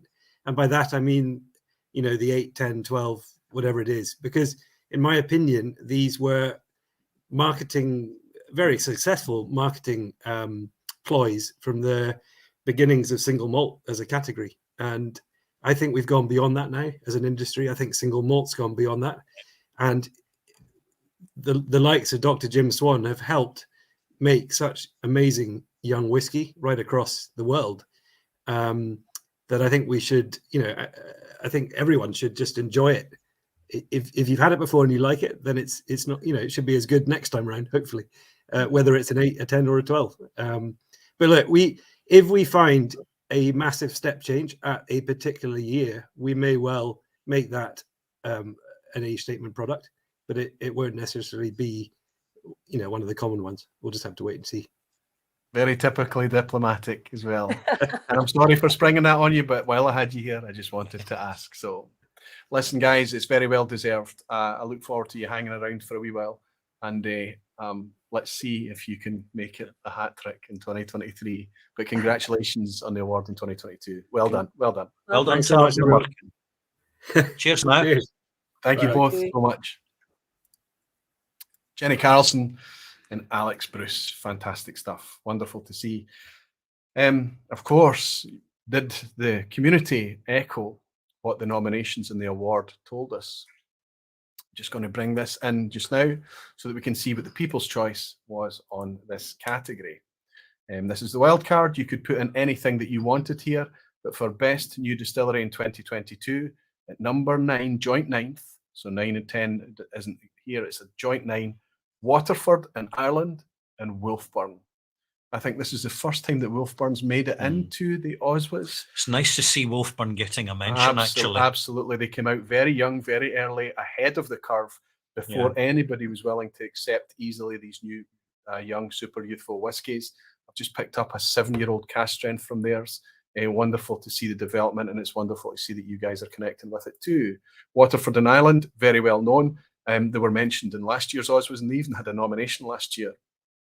Number 8, Lindores Abbey, over there in the east of Scotland. Fife. And Fife, yep. A Lowland distillery, doing very well and being enjoyed by folk enough to get a mention in the wildcard in the People's Choice. Number 7, brand new this year, almost a stealth distillery. Nobody had heard of this place 2 years ago, and suddenly they've got half a dozen releases out there. I just picked up Good Spirits Company's Glasgow, just got in some of the new releases, this week, and I picked up a couple of bottles. Looking forward to trying those, because I hear so much about how you guys are enjoying the stuff that's coming out of Lockleigh, despite it being so young, as is the theme with this category. Joint 6th place for 2 distilleries here. Couldn't be further apart. We've got one way up in the west coast of Scotland, McNean Distillery, very well known for sustainability, much like Ardnamurchan's sustainability, the theme there. But McNean is also known for organic produce and things like that as well, tying in 6th place with a London distillery, Bimber. This has already been mentioned. Fantastic to see you guys talking about them too. 4th place joint again, Skye Distillery, Torravake, already mentioned. We've mentioned them they're in the nominations too.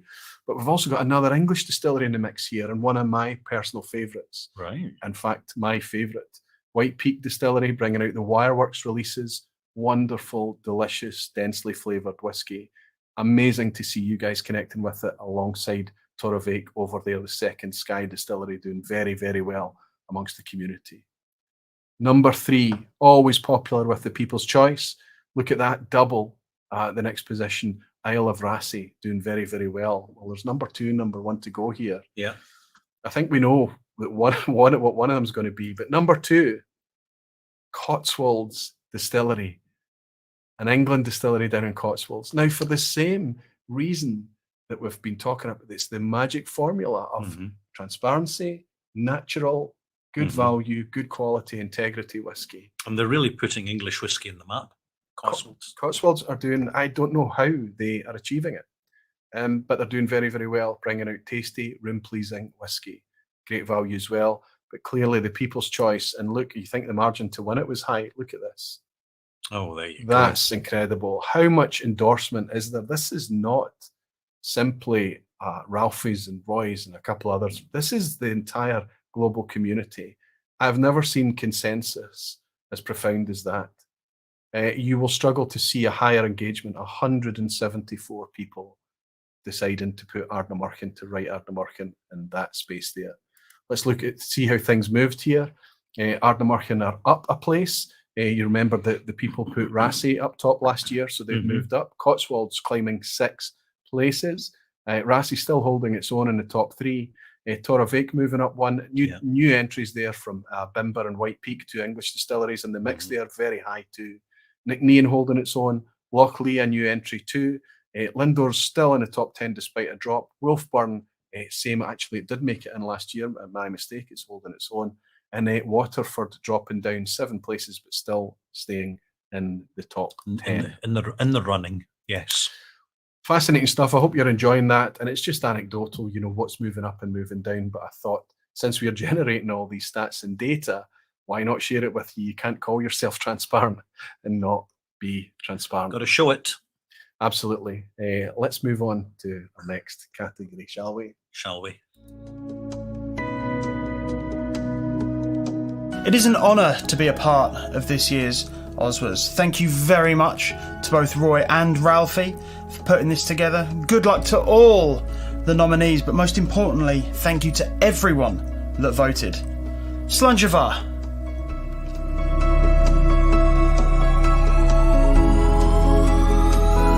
Hey everybody, Mark here. Can I just say you are awesome for taking part in these independent, transparent, by whiskey lovers, for whiskey lovers, online Scotch Whisky Awards. Did the whiskey you wanted to win? I sure hope so.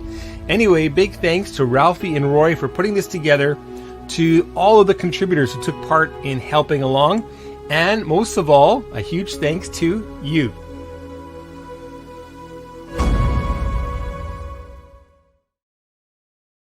Fantastic. Mark Kaufman from Winnipeg in Canada over there. Fantastic to see you, buddy. I hope you're doing well. And my friend, despite his accent, he's also in Glasgow, Ben, the Whiskey Diary. Mark's been out there for a number of years now, even longer than I've been out there. And Ben is much more recent, but doing fantastic content nonetheless. You searching there, Ralphie? Yeah, just having a wee look at the comments and all the activity. There's a lot of people watching this. I know. I feel really bad because I'm seeing the chat moving so fast. I'm seeing so many people enjoying themselves. It's moving very fast. We're knocking on for 1,000 people with 979 in as I look at the counter there. It's just going to be difficult to keep up with the chat. It's wonderful to have you on and welcome you. I hope you are enjoying it. Ralph and I are doing our very, very best to keep things moving. And that's why we're not able to engage with all of the chat as we normally would on a live stream. I think the only way to do this, though, is live, right? Pre-recorded Absolutely. Wouldn't work the same. Exactly. Listen, we've got the next category up. Let's moving on quickly. We've got the best independent bottler. We don't really need to go through much reasoning on how we've defined this. It's quite obvious, but we're very lucky in Scotch whisky and whisky generally. We're privileged that we can enjoy our favourite spirit, not just through the official channels, but also from independents. We are focused on quality at a fair price, and we award the indies who have excelled in that regard. The indies are hugely important to Scotch whisky, without a doubt. And we're just, in fact, time's spoiled for choice, particularly seasonal purchases with a lot of the new independent bottlers. But you have spoken, you have voted, and we have nominations, and we have a winner. I'm quite kind of curious to see how this goes. Well, we're going to reach out to somebody else who's in Glasgow. I hope he's in a quiet environment that we are, although the fireworks they've subsided. They've toned down the fireworks, but yes. we're going to reach out to one of the team over at Glasgow's Good Spirits Company this year. One of our ethical retailers have joined us tonight. I'll reach out to Matthew and welcome him in. Matthew, my friend, good to see you. Hello, Matthew. Good to see you. How are you doing? New glasses you got there. I'm sadly embracing my middle age, having to wear glasses these days, unfortunately. Right, too. But yeah, that is just the way it goes. Don't worry about it, because I don't worry about it. Yeah, well, it's just one of these things. It means I can read the envelope when it comes out, the envelope. Wonderful. And all those things. I've really enjoyed tonight. This has been what particularly I've enjoyed is not just the celebration of such great brands that have done so well tonight, but also the community and the people that are involved. It's great to see those two things coming together in one place, whereas normally Whisky Awards you see the brands and the celebration of the brands, which is great, but we kind of need to remember that there's two sides to this. There's people who have to enjoy it, and we are the people who get an opportunity to taste and share with our customers and our colleagues and things like that. Right, here, very well said. Yeah. And you do judge in whisky competitions, Matthew. What do you think of the tastes of the voters and their judgment in the nominations of the OSWAs?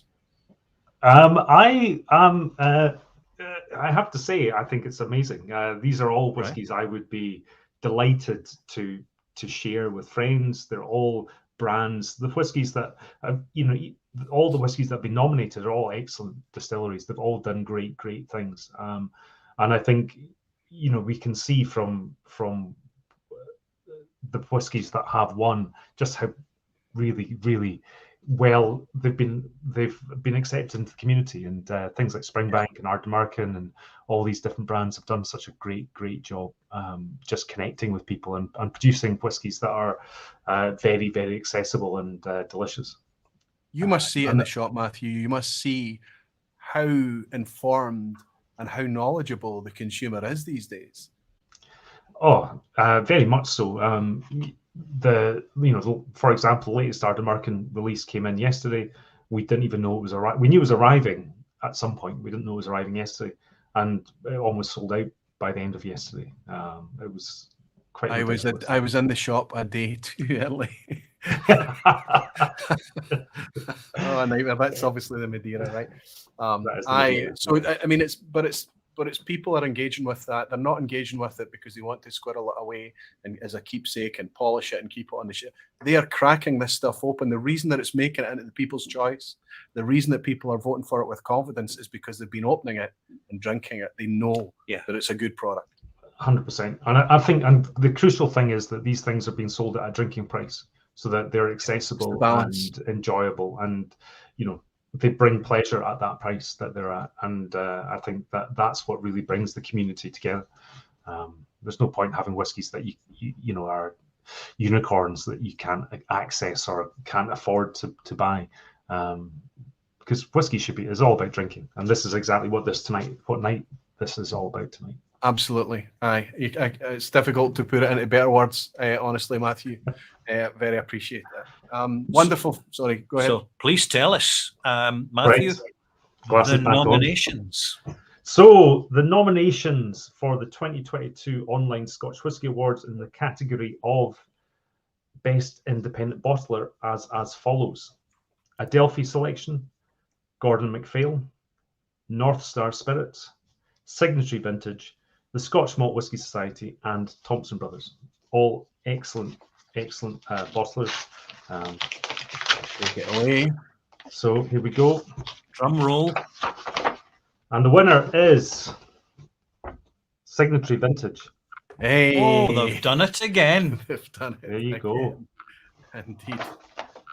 Quite amazing, because like some of the other ones that we've already seen this evening, we're seeing a pattern. We're seeing a consistent, exactly as you summarized the values that you talked about there. And especially, I think one of the keys that you mentioned, Matthew, was a drinking price. Priced for drinking is crucial, absolutely crucial, for the long-term health of the Scotch whisky enjoyment. Absolutely. I think that it can't be surprised. It can't be a surprise to anyone. You're still stocking Signatory Vintage. I saw. Of course, yeah. They're a great brand. They do some really. Their core range includes some whiskies that are often relatively hard to get from other independent bottlers that have become less accessible. It's very rare to see a Mortlach from many people. Or a Clynelish. Yeah, very, very rare to see a Clynelish. So they have access to stocks that lots of the newer independent bottlers just can't get to, mainly because they've been around long enough. And they do some great things, and they also work very closely with lots of other people to bottle some great whiskies. So, from a really great lineup, that's a good winner. Aye, absolutely. Hard competition, and I think it's getting tougher year by year by year. You and I spent a wee bit of time at the shelves yesterday, and there was 2 or 3 brand new on the scene. At least one of them I had never even heard before, independent bottlers coming along. It's going to be interesting to see how that breaks up through the People's Choice, how many newer names we see in the mix there. Yeah, it's tough times for Matthew. It's wonderful for you to give up some of your Saturday evening. It's wonderful to see you in here. stronger specs on your face or otherwise. It comes to the best of us, my friend.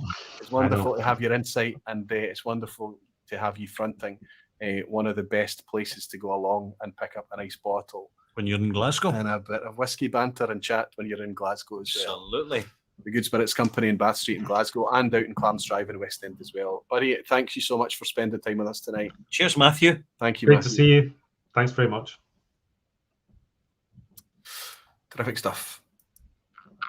Oops. So there we have it. Back to us again. You see how many buttons there are, right? So many. Let's have a wee look at how that vote broke down for Best Independent Bottler. We'll bring this back into the stream. No vote, 20%. This is actually not as high as I expected. We have to remember we're spoiled in the UK and in Northern Europe because we have a huge spread of independent bottlers. Absolutely. But if you go out into the further reaches of Europe and the market beyond, if you go into the States and North America, independent bottlers become much more difficult to secure. So you can see why there's a lot of people not very sure, not a lot of experience here. So again, the no vote skip thing worked very well here. If they didn't have meaningful input, they could skip ahead. But in sixth place, we've got Adelphi Selection with 9% of the vote. Been around for a long time, Adelphi. You wouldn't suggest that they were new on the block. But North Star Spirits, relatively speaking, are a newer player. They've only been going for about maybe 4 years now, I think. It's Maybe longer than that. Maybe 5, maybe a bit longer. Time goes by quite It quickly. flies. Yeah, almost 10% of the vote there for North Star. Very popular.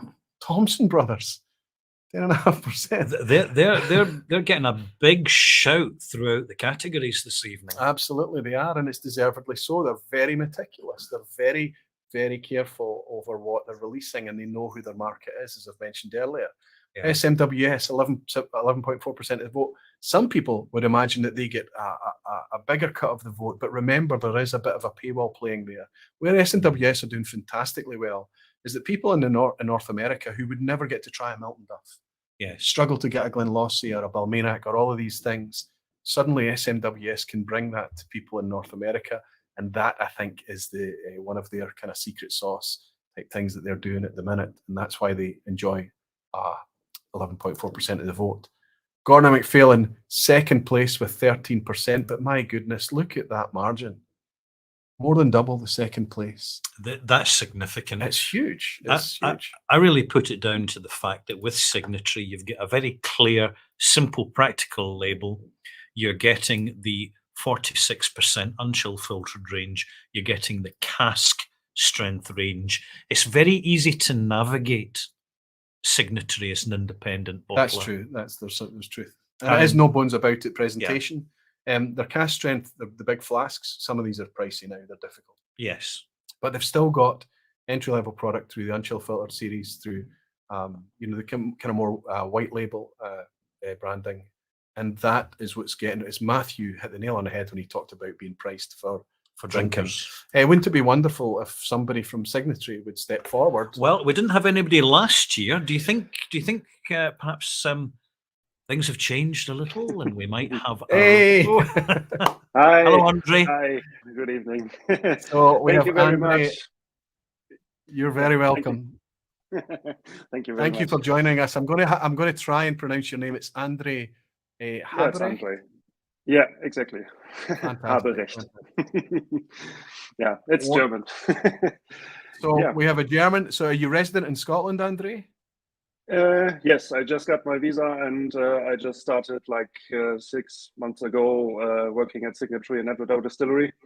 And it's as an enthusiast, it's a fantastic place to be. So you have all these casks of Signatory, having all distilleries, all ages. At the same time, you have Edward Distillery, which has peated and unpeated stuff with all kinds of casks and red wines and sherries and everything possible is here. So yeah, I'm you're making me very jealous, Andre.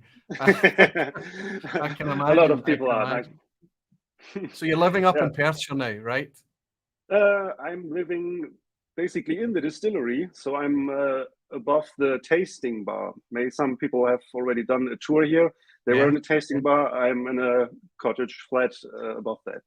Fantastic, fantastic. Well, it's wonderful that somebody, because we know what it's like. If we're speaking to a YouTuber, if we're speaking to somebody that's used to stepping forward into the public space, it's easy for them to step forward. But we know it's a bit trickier to reach out to people who are not used to coming on camera, certainly not live camera broadcasting to over 1,000 people. We've just broken 1,000 viewers, live viewers. It's amazing for you to be confident and trust us and step forward with this. And the way that you were waving that certificate there as you joined us shows that it means something to you. And yet again, we're congratulating a producer for making 2 in a row. Incredible. Very well done. Thank you very much. And also thank you for the place number 8 for the best distilleries for Edelauer. So this is also, from my perspective, every distillery, every bottler, every bottling that appears in the top 10 of your list is a winner. Yes. Yeah. Absolutely. When you let the people speak and you don't alter the results, you don't touch the results, you don't fiddle with them in any way, you just tell the truth, warts and all, the truth comes out, and that's the truth that's playing forward.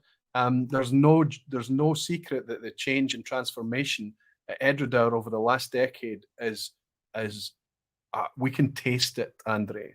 We can also taste it on the Balakin releases as well. It's a firm enthusiast and fan favorite, and it deserves to be talked about much like Signatory. And one distinctive feature of Edelauer and Balakin, Andre, is the fact that it is an old-fashioned whiskey, which is quite rich in the savoury sensation range, and it's got that substance of character which cannot be achieved through refined over distillation. You're either going to love it or you're not going to love it. It's not an anemic and never is an anemic whiskey.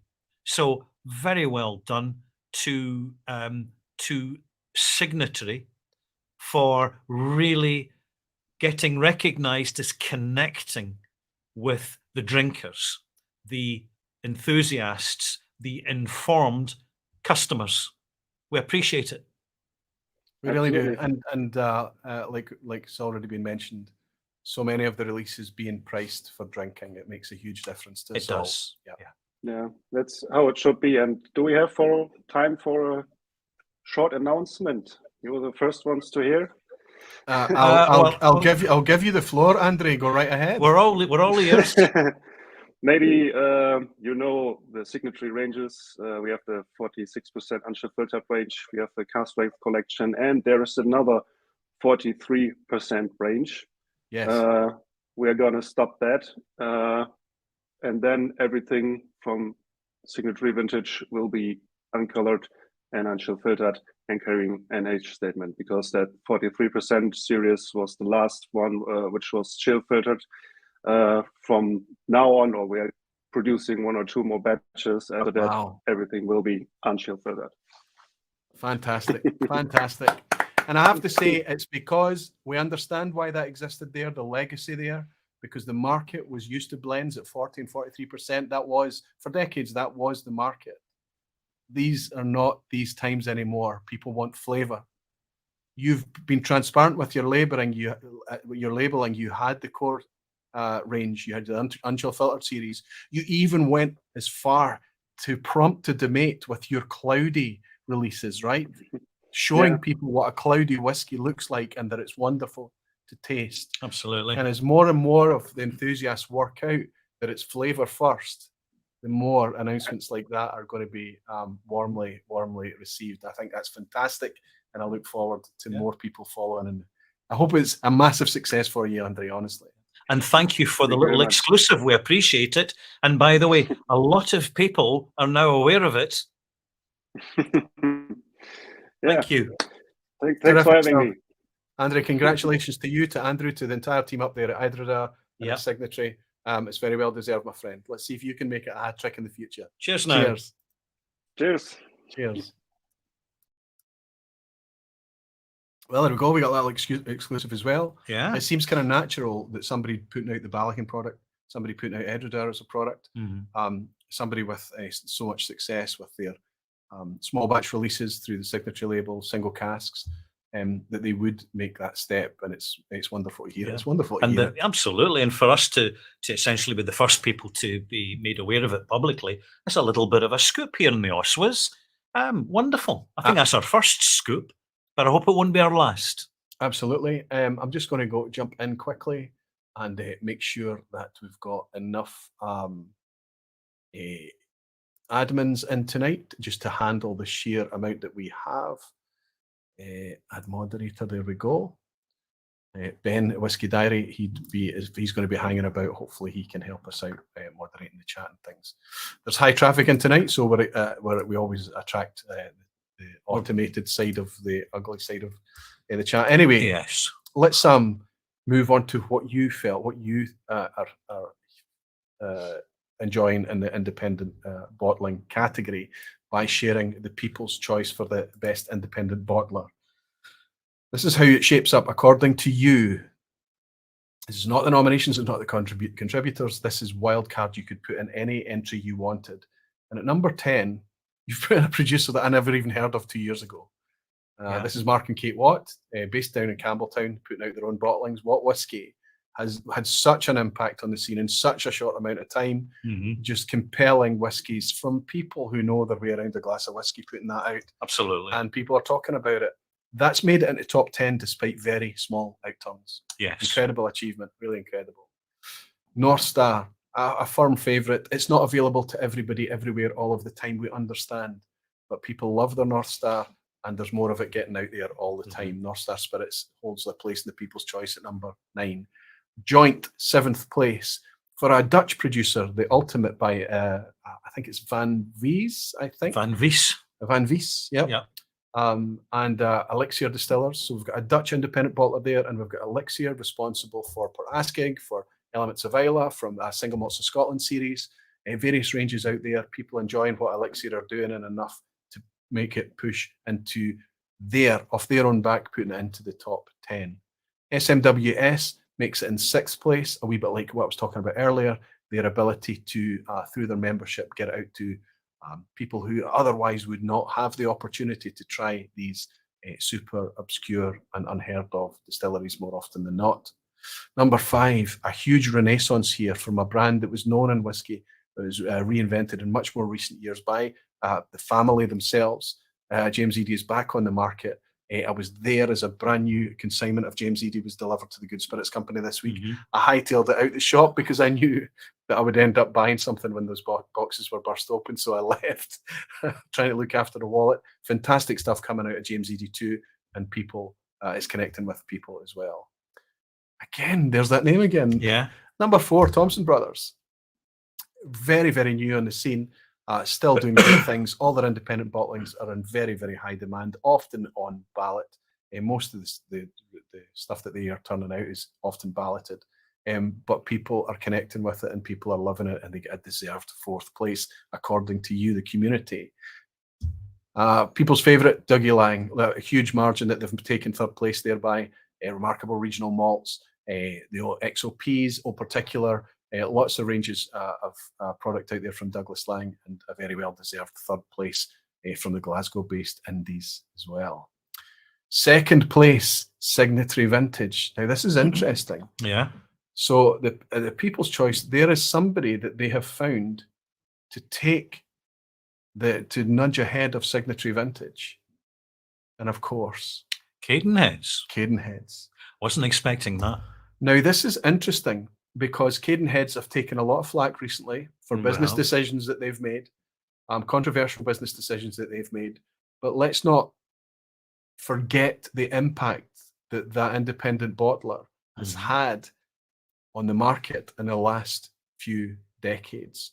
They are the oldest independent bottler that exists in Scotland. They're going through a transformative time right now.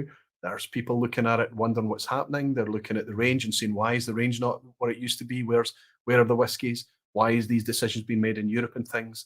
But people who love whiskey choose the liquid over all of these things. Yeah. And despite all of the recent challenges with Cadenheads, still makes it. So Ralphie and I don't touch these numbers. No. Whatever these numbers come in at, we're just going to share it with you and say this is exactly how it is. And that's your top 10 for independent bottlers in 2022. Absolutely fascinating stuff, Ralphie. Fantastic. Very much so. And I'm pretty pleased that we got a wee exclusive scoop tonight from Signatory Vintage. They're That going was- all natural. That was lovely. I hope a few more winners will be doing that for because it certainly spices things up. It does indeed. It does indeed. It's flavour. It's all about flavour. Let's move on to the next category. Folks, we are doing something spectacular here. Living in this online age has helped connect us all over the earth. By our powers combined, we are coming together in recognition of some fantastic whiskeys and astounding distilleries. Thanks to Roy and Ralphie and all you magnificent bastards out there who are helping to make these awards something truly special.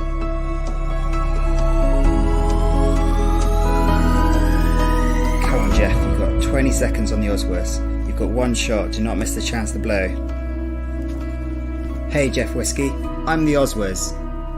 Oh, here it is, the big night celebrating the best of whiskey, voted by me, you, and the online whiskey community. Now it's time to pop the corks, raise a glass, and slap your bottles. Cheers to the OSWAs 2022.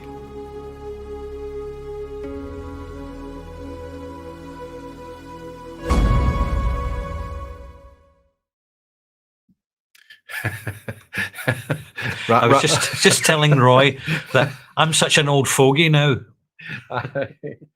Aye, well, we're just commenting on the sheer diversity of all the different channels that's coming through now. Yeah. People from all over the world, from all walks of life, and we're seeing a huge diversity in age group as well, and making us, Ralphie and I, feel a wee bit old. Exactly how it should be. Listen, I have to include this because I forgot. So just for posterity, Yeah. see the shakers and movers there. There's no movement to the 1 and 2 position from last year. Douglas Lane making 4 leaps forward. Thompson Brothers a new entry along with Elixir and Watt Whiskey.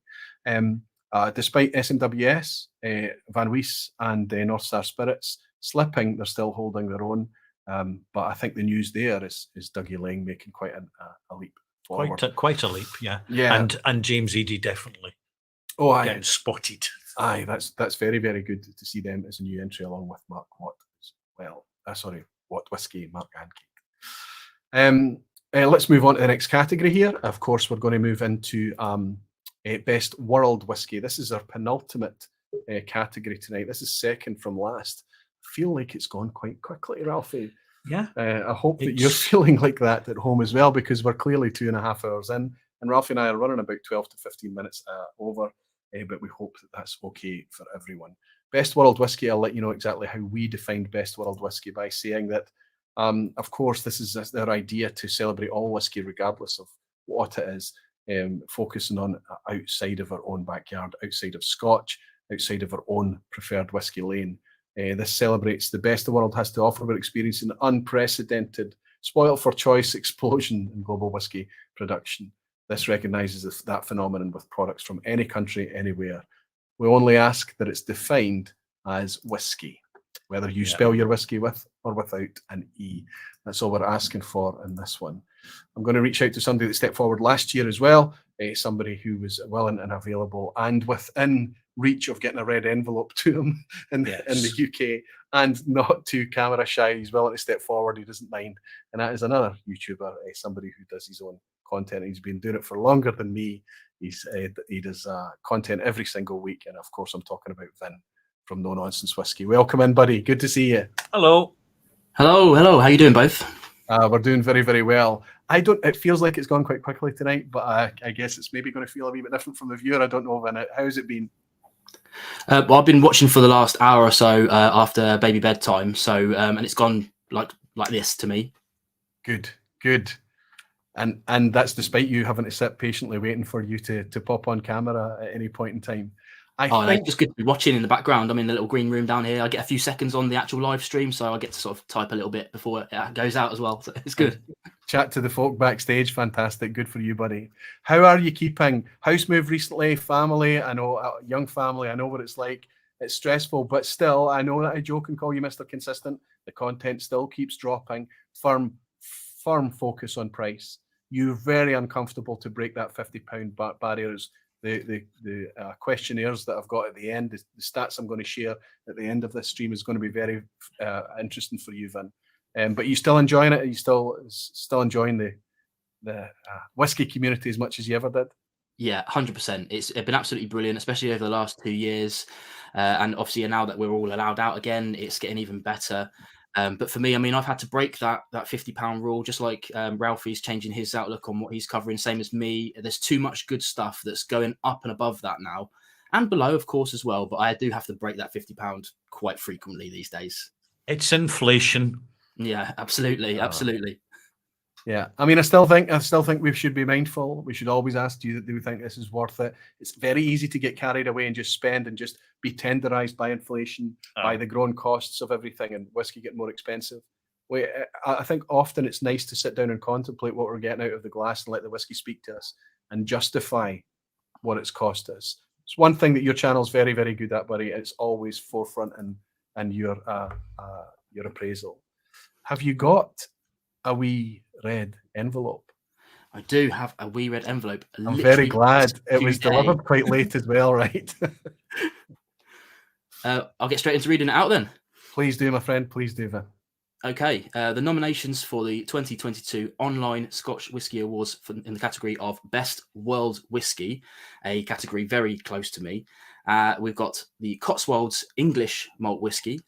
We've got the Dingle Single Malt Irish Whisky. We have the Cavalan Solist Vino Barrique. We have the Old Forester 1920 Prohibition Style.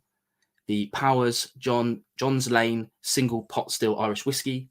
And finally, the Redbreast 15-year-old Single Pot Still Irish Whisky. Some excellent stuff from all around the world there. Yeah, let's get straight into opening this envelope and see what we've got as a winner. It's a wicked-looking knife you've got there. Not messing about. There was a gift from another YouTuber as well, which is awesome. We have, the winner is the Redbreast 15-year-old. Wow. Amazing. There we go. Redbreast 15. It's another Redbreast this evening. I have to say, from a category that was heavily, heavily weighted, there's people, if you're a Scotch lover, you seem to be able to connect and switch lanes to single pot still Irish very comfortably. Yeah. I think it's doing very, very well. Redbreast are leading the charge in terms of availability, distribution all over the globe. But they're not doing it by cutting corners. They're doing it with really good whiskey. Redbreast 15, another 46% product, and people are absolutely loving it. Single pot still Irish is often north of that £50 barrier, though, Vin. Let's be honest. Are you struggling to pick it up, or are you enjoying it? Irish is an area that I haven't really covered too much. Mainly, I mean, like I always say on the channel, there's only so much whiskey and so much time to cover it. I mean, even at doing one a week, on average, sort of 52 a year, I'm still missing so much stuff. And I always tend to lean towards either Scotch or things that are really, really out there. So Irish is not something that I've gone into in any great detail, to be honest. But that's the interesting thing about this category, is that it's literally everything but Scotch. And there's just so much that it could be. So much. Oh yeah, it's huge. It's huge. We joke about being spoiled for choice, but I mean, it's difficult we need more than 6 nominations. That's the problem, to give everything its place. It's just, there's so much of it out there. Buddy, thank you so much for joining us tonight. Thanks for stepping forward. Thanks for reading out and announcing another winner for us. And thanks for trusting us once more and being part of this whole movement and supporting it. Yeah, cheers. Thank you very much, Vin. Thanks, Vin. Sláinte, my friend. All the best. Thank you. Vin over at No Nonsense Whiskey on YouTube. So there we go. We have a winner from another Irish distiller's product, a Redbreast 15-year-old. Let's see how the vote broke down. Let's see how you cast your votes. Again, we're outside of the realm of Scotch, so we've got quite a high percentage of people deciding to skip. This means that the people who did stay around to vote, it's all the more relevant. First up, we've got a brand new product, very recently released in terms of whiskey, a few batches over the last couple of years, and now releasing their actual, it's still going to be batch released, but it's their single malt product, getting 6.7% of the vote from Southwest Ireland. Dingle Single Malt. In 5th place, we've got another single pot still Irish there, nominated, and Powers John's Lane takes 6.4% of the vote. We then switch up to that bourbon, that Old Forester 1920 Prohibition style, 11% of the vote. Cavalan, the Solist Vino Barrique, 14% of the vote. Second place, Cotswolds Single Malt. Again, Cotswolds, we're talking about Cotswolds. You see how well it did in the previous category. 17.4% of the vote on world whiskies. And then Single Pot Still Irish Redbreast, 15, taking the lead there. Fantastic stuff. I think what we'll do is we'll skip ahead and we'll show you exactly how the community connected to this product. Save a bit of time here, try and catch up a little bit. A little bit, yes. If we can. This is Best World Whiskey People's Choice. This is what you guys voted for. Are you leaning as much to the Single Pot Still Irish and Bourbon mix? Let's see what the top 10 says. Joint 8th place, 3-way tie between 2 Single Pot Still Irish and an Irish Single Malt. We've got Yellow Spot 12-year-old, we've got Dingle Single Malt, and Blue Spot 7 cask strength. So the Dingle, as well as the nominations, it's making it in here to the People's Choice as well, alongside another 2 Irish distillers products. A big show from the Emerald Isle. Absolutely, absolutely. Straight over to Taiwan here for Cavalan Solist Sherry cask this time, not the Vino Barrique. This is the Sherry cask. I think this is a 46% entry here. This also made it into the OSWAs last year, making it into 7th place in the People's Choice this year. And we've got Powers John's Lane, personally one of my favourite Single Pot Still Irish. 46% product again, 12-year-old age statement as well. Spiced Single Pot Still Irish, love the stuff. 50% ABV here from India. Amroot Fusion, famously using Scottish peated barley in the mix there as well, has been very much enjoyed by people for as long as it's been around. Always one an interesting and curious one to pick up. Making it into 5th place. Over to the States now. Big news recently from Balcones, just recently been taken over by Diageo. Going to be interesting to see what happens there. But in the meantime, they celebrate a 4th position pick for their Texas Single Malt. Terrific stuff. I do enjoy it. Position 3, here's the one that took the winner here in the voting tonight, is the Redbreast 15. Second place, another Redbreast product, a huge, you talked about them, we've got another Single Pot Still Irish in the mix. So along with those and the Dingle, we've got a huge representation in Ireland. So what's made it to number 1? Cotswolds Single Malt. Oh, look what a at that margin. margin. So the formula, if you want to appeal to the community, is simple. Natural product, affordable and available. We're definitely seeing a trend here. Yes, absolutely. It's quite fascinating to see you guys shouting about it as well. Let's just go for kicks to see how they move around. We've got 4 new entries here. Dingle, of course, is a new entry. The Blue Spot cask strength, the 7-year-old, is a new entry too. Powers John's Lane is new, as well as Balcones making it in there as well. Cotswolds have crept up from 2nd place last year to 1st place, switching place with Redbreast 12 cask strength. Now that's a £42 product switching place with a £75-80 product. Yes. It's quite interesting. Cavalan has dropped down quite significantly, but they're still in the mix. Yellow Spot has also dropped down as well. Yellow Spot is quite a pricey Single Pot Still Irish. It is.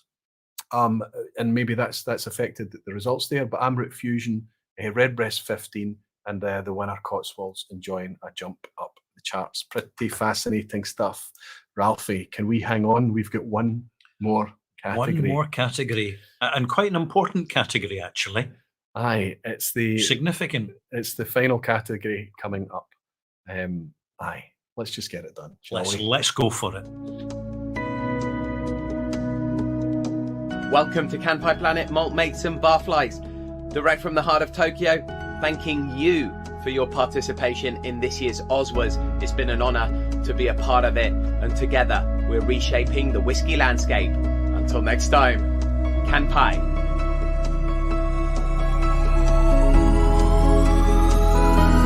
Hello everybody, hola a todos. Estoy muy contento de ser parte como colaborador de estos premios OSWA, por lo cual agradezco a Roy y a Ralfy el haberme permitido participar. Desde ya agradecerle a todos los que han votado y desearle mucha suerte a todos los nominados. Espero que pasen una linda velada. Desde ya muchas gracias a todos, salud y a disfrutarlo.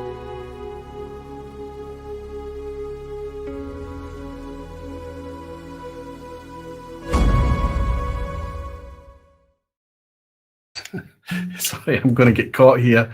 Pouring myself. You've been caught now, haven't you? Treat myself to a wee single pot still Irish. Just to get I'm all pre-prepared, you see. Just to get I'm all organised. Unchill filtered, folks. Unchill filtered. Just like the OSWAs. Just getting in the mood. Just getting in the mood. Listen, we've got the final category. And of course, this is, I think, the only category through the entire OSWAs, despite us saying that we are the online Scotch Whisky Awards, the online Scotch Whisky community, I think we only have one category that we exclude everything else and just say, and that's best Scotch whisky. And that's the only one. So you can't talk about inclusivity and not be inclusive, right? We might be the Scotch community, but we love lots of other products and whiskies too. The final category is best Scotch whisky. How do we define best Scotch whisky? Well, we'll tell you, it's pretty straightforward. It's probably the one that leads the least amount of explanation. But this should be something that is still attainable, offers value, is widely available. Here we celebrate our Scotch whisky community with the best the category has to offer.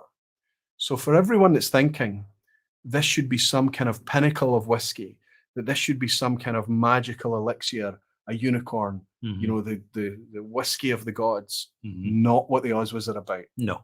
It's wonderful to have these amazing whiskies, these once in a lifetime experiences.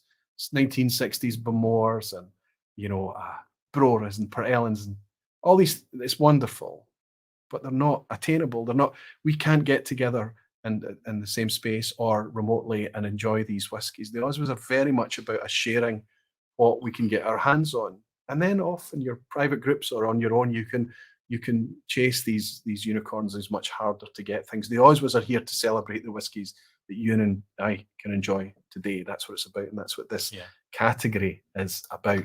And within this category, every single nomination, as well as the winner, if you're into whiskey, seriously consider them, because this is by common consent from a global whiskey consumer, the absolute cream of the cream, the cream of the crop, the cream of the drop. The cream of the cream works very well. It's Cream of the cream, fine. yes. Creme de la creme. Right. Absolutely. I think it's nice for people to come into whiskey and wonder where to put their money next. Yeah. I mean, they could do worse than look at the nominations and the People's Choice and the Online Scotch Whisky Awards. And that's kind of what Ralfie and I hoped that the community could come together in order to provide, and that's what they've done. Listen, in order to share the final category with us, I'm going to go out to actually our first ethical retailer that stepped forward. Yeah. So when we put the gamut out there, and we said, you know, people are worried about price hiking for whiskies that get nominated in this initiative. Will you step up and say you will not hike the prices for as long as the stock that you've got at the existing price lasts, or until the end of the year? Will you step up and support our community? The first one to step forward were Royal Mail Whiskies, one of the biggest names in the business. Very knowledgeable people. Since then, that's given other retailers the confidence to step forward and say, we like this. Yeah. You're talking about the whiskies that we can actually sell you. Yes. This is important.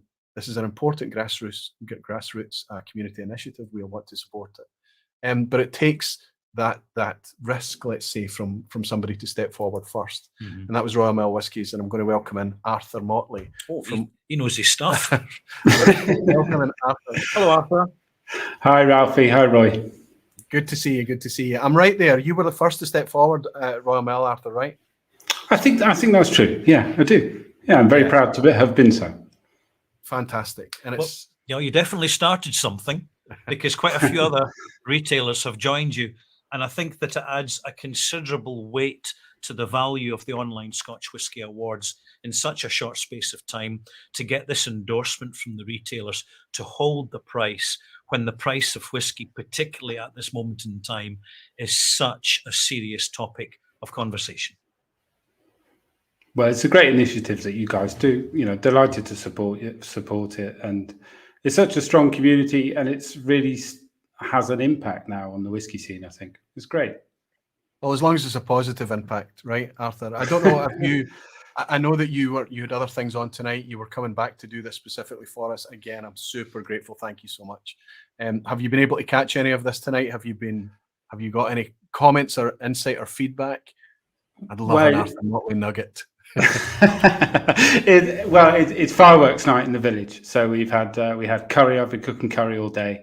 There's a few people playing cards. There's an aggressive game of spoons happening next door. So I haven't been, because I've been hosting, I haven't watched that much, but I've watched the last half an hour.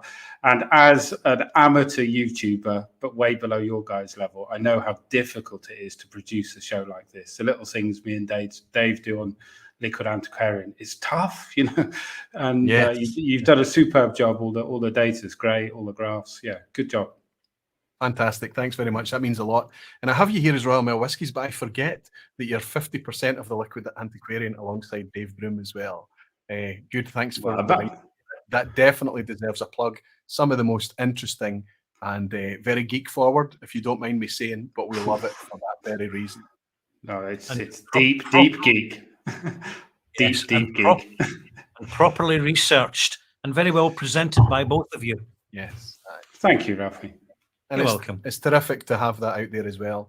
And in fact, I think that the Liquid Antiquarian should step forward and be part of the OSWAs for 2023. You never know, right? You'd be very welcome.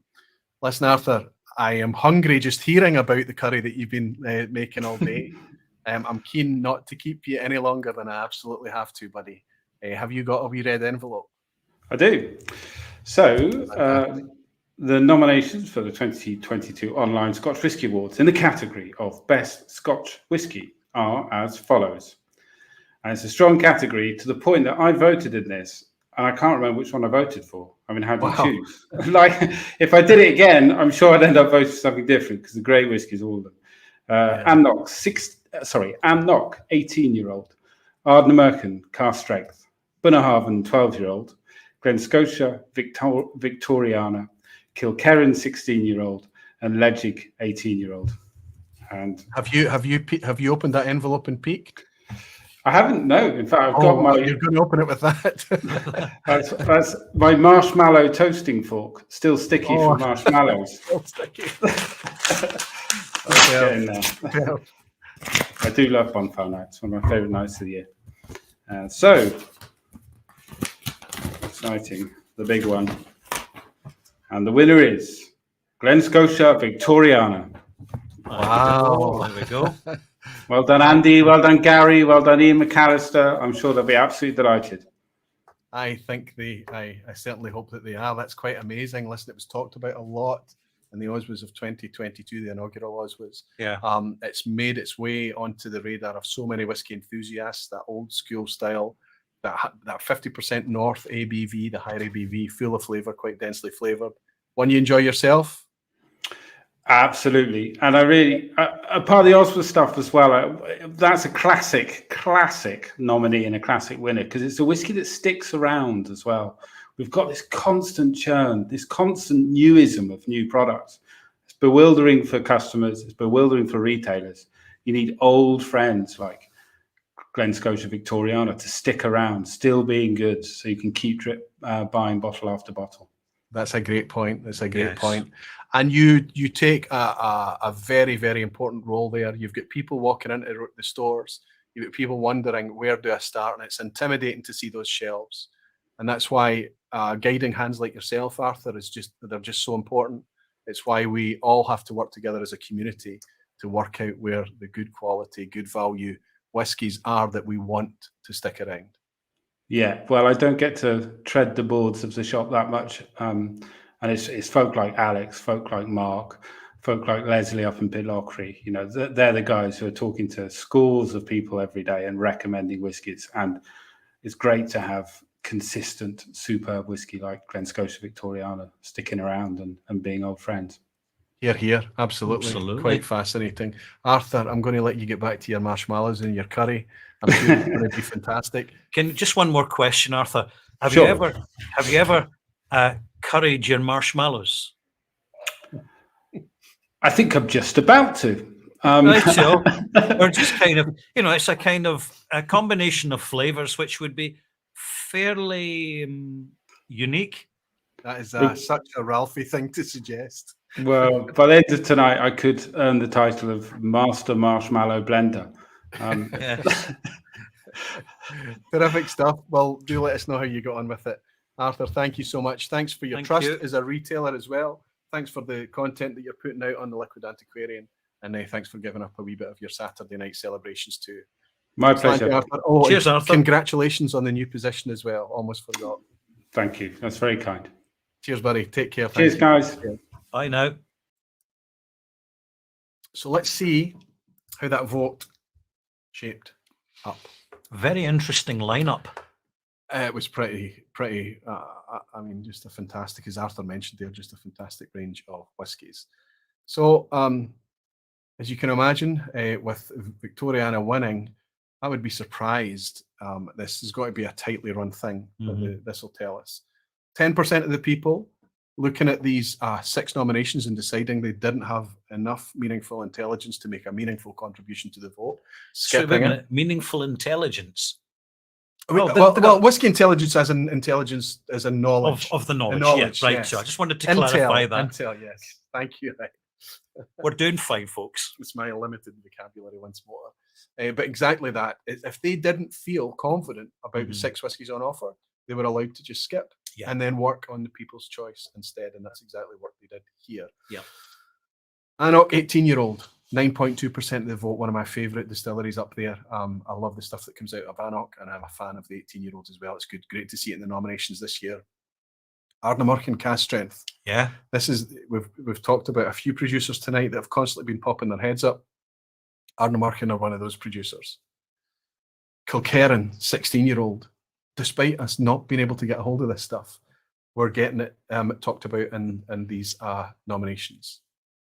13.8% of the vote. Well done, Kilkerran, for your older. Can you believe that there's a 16-year-old Kilkerran? It's incredible. Lechick, 18-year-old from Tobermory Distillery. Again, it's been popping up throughout. We've heard about the Lechick 10. We've heard about Tobermory Distillery. Now this is their 18-year-old, a more premium product, still very good value product. 15.9% ABV and clearly being enjoyed. I mean, I can remember in the old days, going way back in the old days, that Lechick, you got it in the really simple box, and it had basically an age statement. You had the 15-year-old and the 12-year-old. And they were always the cheapest whiskies in the shelf. And really, it's such an endorsement to show that an unrecognised and unappreciated distillery, just given the time, the space, and the investment, can sparkle and shine and really impress the whiskey punters like us. And I think that this is something that is really featured in the choice of the winner this evening, Roy. I think Renaissance, it was the theme of the inaugural OSWAs, and it remains a theme in 2022 as well. It's not without effort. We understand that. It's fantastic to see. Let's see how we're doing for second place. One of the people's favourites, Bunnahabhain, 12-year-old, running things very close with 18.5% of the vote, 46.3% fully natural. Renaissance alongside the Tobermory Distillery, sibling distillery, of course, as Ralfy mentioned. But number one, they are taking the vote with 20.6%, is a true Renaissance product. It's only been on the go for, I think, about 4 or 5 years maybe. Yeah. But what an impact it's had in a very short space of time. People clearly connecting with it and loving it. And it's nothing less than a demonstration of flavour. That's what it is. So it's so impressive, Roy, that I actually, in order to review this whiskey, I put it in one of my extras. So Ralfy was so compelled to review it. Yeah. But he had the policy about non-age statement whiskies. But he did review it, but he put it in the extras. I'm so glad that embargo is going to be lifted next year. Absolutely. And one of the whiskies I will be reviewing early in the year is, of course, Glen-Scotia Victoriana. But Roy, I think as regards we'd like to hear a wee bit from someone from the distillery. Well, we did reach out to the folks down in Campbelltown, and we said, look, does this mean anything to you? Would you like to participate? And we had none other than the distillery manager himself, the Ian McAllister. I'll reach out to Ian now and welcome him in. Good to see you, Ian. Hello, Ian. Ian, hello, congratulations. Guys. Thank you very much. What can I say? That's the one. That's the one. Thank you. No, a huge thanks to you guys. It's been a fantastic evening. It really has. Absolutely brilliant. And to everyone, it's been wonderful. So very, very humbling. Thank you. No, thank you. And I will. Can I share a wee anecdote with you? Because I got to spend time in your company this year, Yes. Ian, and I loved it. I loved your enthusiasm, your pride, the way that you talked about the distillery, but you weren't so interested in just kind of giving us kind of stats and details. You were talking about the context, the impact, the history, what that actually meant to the product and the distillate, and you were very candid.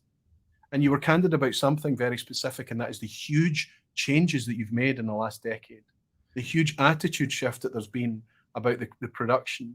And you were proud, and your warehouse, as our last dram, this is the truth, poured a 6-year-old whiskey for us. The youngest whiskey I tried was the last whiskey I tried, and it was the one I could taste for the rest of the day. It's testament to the transition that's coming out of Glen Scotia right now. It was incredible. This whiskey in Victoriana, some of this is old whiskey. We can taste it. Yeah. The reason it's not an age statement is you also use younger product in there too. It's a remarkable example of what can be done that an age statement might betray. Is that right? Or yeah, absolutely. I mean, Roy, you know the story. You've been here, absolutely. You know, the Victoriana is a journey. You know, it really is. It's something that's obviously everyone in the distillery and the Loch Lomond group indeed is incredibly proud of. You know, because it's a journey. It's a journey for the distillery, but it's a journey for the people. It's part of the history of Campbelltown. It's got so many different facets. You know, this whiskey, it's more than just a whiskey. It's it's been incredible. It really has, you know, and it's something that it's, you know, as mentioned previously there, you know, it's something that really it's here, so it's something you'll get, you know, you can get access to, which is fantastic. Aye, like Arthur was talking about, that idea of having that constant there, that almost like having a pal that you can rely on. You know, it's always going to be there when you're in the mood for that flavour punch, that impact. It's there on hand. You've gone through a recent rebranding, and I know that I should probably be directing this at Michael Henry's in direction. But the recent branding, is the recipe, has the makeup changed largely the same? It stayed largely the same, Ian? Well, it's going to stay largely the same. I mean, you've got a certain stock profile to work with, so you've obviously got to manipulate that the best you can. Obviously, certain years are going to be harder to come by, but potentially that could involve using older stock. You know, so there's it waxes and it wanes, and when you consider, when I started in Glen Scotia 2008, I mean, we were only producing 600 casks a year. You know, 80,000 litres if we were lucky. Wow. So it's, you know, and there was no love. The distillery was here, the heart was beating just, but it was virtually gone. To see it back where it is now is absolutely amazing. What a journey, and as I say, I'm incredibly thankful for everyone it's made that possible, because it's been wonderful journey. That's amazing to hear, and I think you would be surprised just how much of the community is thankful to you and the entire team for resuscitating that dead on arrival almost distillery back in 2008, bringing it back. The journey from 2012, 2014 to today has been seismic, and the way it's transformed how we approach Glen Scotia Distillery. And now when it was once a try before you buy, now it's a buy blind. It's become one of those distilleries, and it's wonderful to see the passion and the enthusiasm coming out of you and the team as well behind it. Fantastic. Yeah, for Loch Lomond groups, for Glen Scotia, just terrific. And it must be quite heartwarming for you, Ian, that with all the work and as you said earlier, the heartbeat was so slight in Glen Scotia, despite its historic reputation as a go-to single malt for blenders. Historically, it really was right up there, and yet for too long, it's a distillery languishing. And unfortunately, some distilleries have been lost to us forever, like Little Mill, for example, and St Magdalen and Lithgow. However, there are other distilleries, including Glen Scotia, that made it, which have made it through because not only the commitment and the experience and the skills of those looking after the distillery. But we're now in the age of virtually instant recognition of quality by a significant group of customers who are discovering whiskey online. This is where they make their journey online. Yeah, absolutely, absolutely. You know, you're right, Ralphie. You know, the team, wonderful team. You know, it really is. You know, the guys at the distillery are fantastic. It's such a hands-on distillery, so they've really got to be in the ball. But you're right, it's a wider community, and that's how this tonight for me has been absolutely amazing. I've watched this from start to finish, and it's been wonderful to experience it and to see the love it's in whiskey, because that's what we needed. You know, that's what took us to where we are, is that love, that following, that passion. You know, so and I think when you get the mix right. I want to also talk about love, passion. There's a wee bit of gamble, there's a wee bit of risk, there's a wee bit of commitment that has to come with that as well. Yeah. The recent double cask, the rum cask finish, very brave. But thank you. You've released that natural, unchill filtered, just superb. You're almost thrown down you're saying to us, we're giving you what you're asking for. Is this what you're asking for? Here, have it. And it's just a wee bit like the signatory announcement earlier on. They're getting rid of their legacy chill filtered product. They're not going to use colouring anymore. I mean, that's just wonderful to hear. It's the community. They're not just comparing two drams, one coloured, one uncoloured, and selecting it. No, it's over hundreds and hundreds of drams. And their experience is that the flavour comes from natural whiskies. Absolutely. So it's fantastic to see that happening. There's a natural colour statement on this Victoriana. There's an unchill filtered statement on this Victoriana. Thank you. Thank you for bringing just so much flavour and a wee bottle of whiskey for us. Absolutely. My pleasure, guys. And as I say, thank you very much. You know, it's been wonderful. Thank you to everyone that voted. Brilliant. Absolutely brilliant. Thank you. It means so much to see how much it means to you. It really does. It's just, as I say, you know, it's unbelievable, because, you know, when you go back to the day, you say this is impossible. You know, as I say to the visitors, the guests that come to Glen Scotia, you know, when I was in here with myself, Davey and Jim, it was just the three of us rattling about in this place, and you get the die-hard whiskey fans who would rock up at the gate, and they would educate me about Glen Scotia. They would, you know, install that passion, because they'd been here, they'd seen it before, and that's the secret. You know, you need that, and it really it's down to the whiskey community and the guys that vote. Everyone, you know, whether you're presenting an online channel, whether you're an independent bottler, whatever it is, you know, everyone needs everyone, and it works. And I think Ralphie mentioned this word earlier, and I'll bring it up again, because yet again you've given us another example of galvanizing the whiskey, the community, people that love whiskey. It's a very passion-driven product, and we've noticed that tonight. The community, the contributors, you know, people that should compete for time and eyes on sheets and things, they're not competing. They're getting together for their communal love of this product, and that comes across in the team. And anybody that goes to visit Glen Scotia will feel that, Ian, whether it's from you or anybody else down there. I think Ralphie and I should raise a wee glass. Absolutely, and say, glass. Cheers, to Glen Scotia. Well done. Congratulations, you guys. Well done this evening. A wonderful evening, and it's to next year, guys. Well done. Thank you. Yeah, I love the ambition. Well done, Ian. Should we do this again, Roy? I think we'll give it a bash. We'll give it a bash. Yeah, right. So leave it with us. Thank you, Ian. Cheers now. Congratulations. Take care. Cheers, guys. Thanks a lot. All the best. Cheers. Terrific. As if we doubted what it means, right?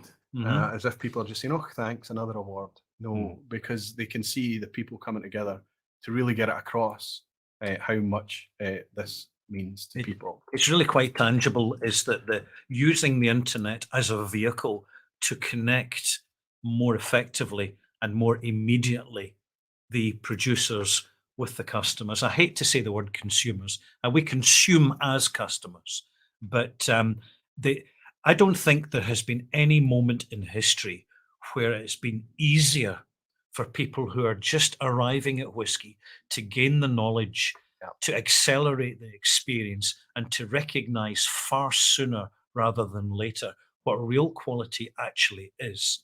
and the exceptional experience that you get from a malted barley spirit, which is delicate, it's quite fine, and it tends to have this almost alchemic interaction with casks that we can describe it till the cows come home, but we have to actually experience it. And more than ever before, people are experiencing this journey. It's quite unique, it's quite fascinating, and it goes on. Absolutely, absolutely. Yeah. And when you think about it in a very simple way, I like to talk about this idea that there's no nutrition, there's no real vitamins or sustainable. You know, you can't sustain yourself on whiskey. I don't. I managed to kind of keep myself going a bit. But yeah, of course. But we don't drink it for that reason. No.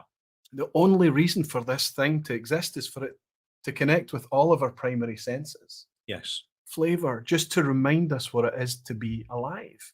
Mhm. And when flavor is put forward above all else, whatever that flavor costs needs to be charged. Fine. Yeah. When they put flavor forward, it's just wonderful what whiskey can deliver. And we are not talking about drink. We're not talking about drinking. We're talking about tasting, and it's a very, very different thing. Let's take you through the breakdown here. It's the second last thing we've got to do tonight. I think it's going to be interesting for you to see the results of the wee questionnaire. We asked you 5 questions about your spending habits on whiskey and how those are going to be affected next year. And it's very, very interesting to read. It's going to be interesting for folk in the industry. Yeah. Okay, let's go through the People's Top 10 for the best Scotch whisky in 2022 went as follows. In 10th place, another Campbelltown. Kilkerran 12 makes it in. This is their 12-year-old. 16 made it into the nominations. A 12-year-old makes it in at number 10 in the People's Choice. Another Campbelltown. Springbank 15-year-old makes it in It's at a good number one. 9. It's lovely dram, man. Right up Ralfy Street, I think. I remember it well. Okay, I've got a wee drop. I'll give you a wee sample to take away with you, Ralph. Oh, fine. I'm not going to refuse. That'd be lovely. I've got half a bottle left. Oh no, 2/3 of a bottle left. We're doing okay. Oh, I'll manage 2/3. Yeah, I'm very precious with it these days. You have to be. We've got a 3-way tie for 6th place here. Another Campbelltown, the Springbank 12-year-old cast strength, is tied alongside Isla's Lefroy, 10-year-old cast strength. Another flavour bomb, and Deanston's 18-year-old. From nowhere, people are embracing the Deanston 18-year-old again. Why? My personal theory is because that product is now made up of product that was after the huge changes and overhauls that happened at Deanston, and now we're tasting that in the product as well. It's just my personal theory, but I'm so excited to see that Deanston 18 and the People's Choices alongside 2 big, heavy-hitting, seismic cast strength whiskies, Lefroy and Springbank. My personal theory is that Deanston 18 is one of the most outstanding whiskies you can buy at the moment. Price, bang for buck. Bang for your buck. Absolutely. It's the knowledge, folks. It's the knowledge. We're here to share it. And we're sharing it as a community. That's Absolutely. That's what we do. And here you're telling us that we are right to talk about Glen Scotia Victoriana. It makes it in to the top, the People's Choice top 10 as well. You're enjoying it. That's why you voted for it. Joint 3rd place next. Another Arran makes it into the mix, this time with their premiumized version. Again, this is gorgeous sherry matured whiskey. Still in around about the £80 mark, I think. A fantastic whiskey alongside another Campbelltown and another Glen Scotia with their 15-year-old making it in 3rd place. Terrific to see. It's not just a single edition Victoriana from the distillery. We've got another Glen Scotia in the mix there as well. Springbank 10-year-old making it in. What's going on here? There's something strange happening here. Springbank 10 is in 2nd place. Last year's winner of the People's Choice, Springbank 12 cast strength, is down in joint 6th. What's made it as the People's Choice best Scotch whisky? Maybe because it's the Springbank 10-year-olds a lot more openable than the cask strength. Maybe, but it's been beaten by something. It has been beaten by something. And look at this. And that's quite a chunky margin on there. And that's people are saying, you're not talking about the Port Charlotte enough. Yeah. You're not talking about it enough. You're not talking about it enough. It's been mentioned a couple of times. It was absent from the OSWAs last year. You were shouting about it. The comments that came in about Port Charlotte was incredible. Yeah. And this is how you make your voice heard. You want people to connect with this 50% ABV I've got a very recent batch of Port Charlotte 10 Ralphie, and it's the best one I've ever had. Really? Yeah. I wasn't always connecting with it, but Well, a very perceptive choice, malt mates and voters for the People's Choice. The Port Charlotte 10-year-old. Yeah. Yep. It's on my radar. There you go. In fact, I've already reviewed it, but it's definitely one on my radar.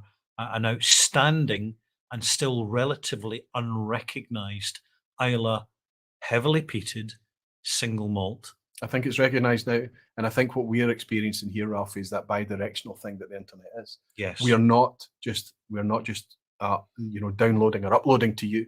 You're feeding back to us. This is a peer-to-peer relationship that we have. Here are the movements. Port Charlotte climbed 6 places to claim that spot. Yeah.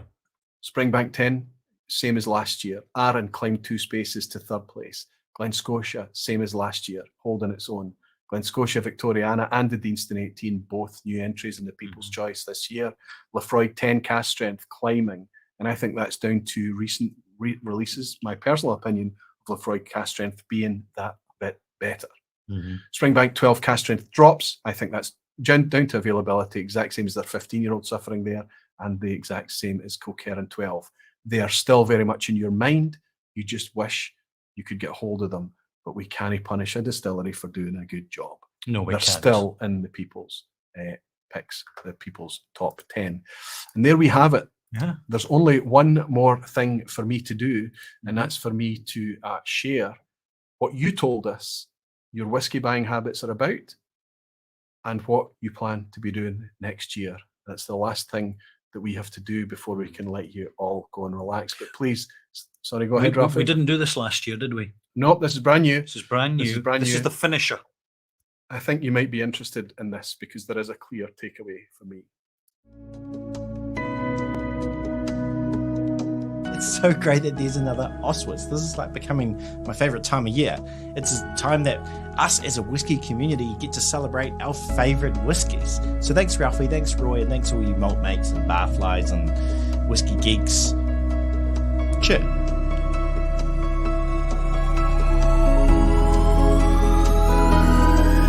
Hi guys, I'm Malt Daddy. First off, I would like to thank Roy and Ralphie for organizing this year's OSWA Awards. It's truly an honor and a privilege to be part of this whiskey revolution. As a whiskey enthusiast, you always look for that integrity bottle. Now, we have an Integrity Whiskey Award show. Kanpei.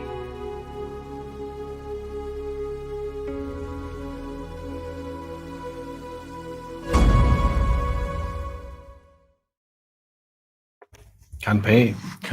That was Kanpei, yeah. That was Zandy from Malt Daddy, and of course you saw First Phil earlier. He joined us very early in the morning from New Zealand, a wee bit earlier.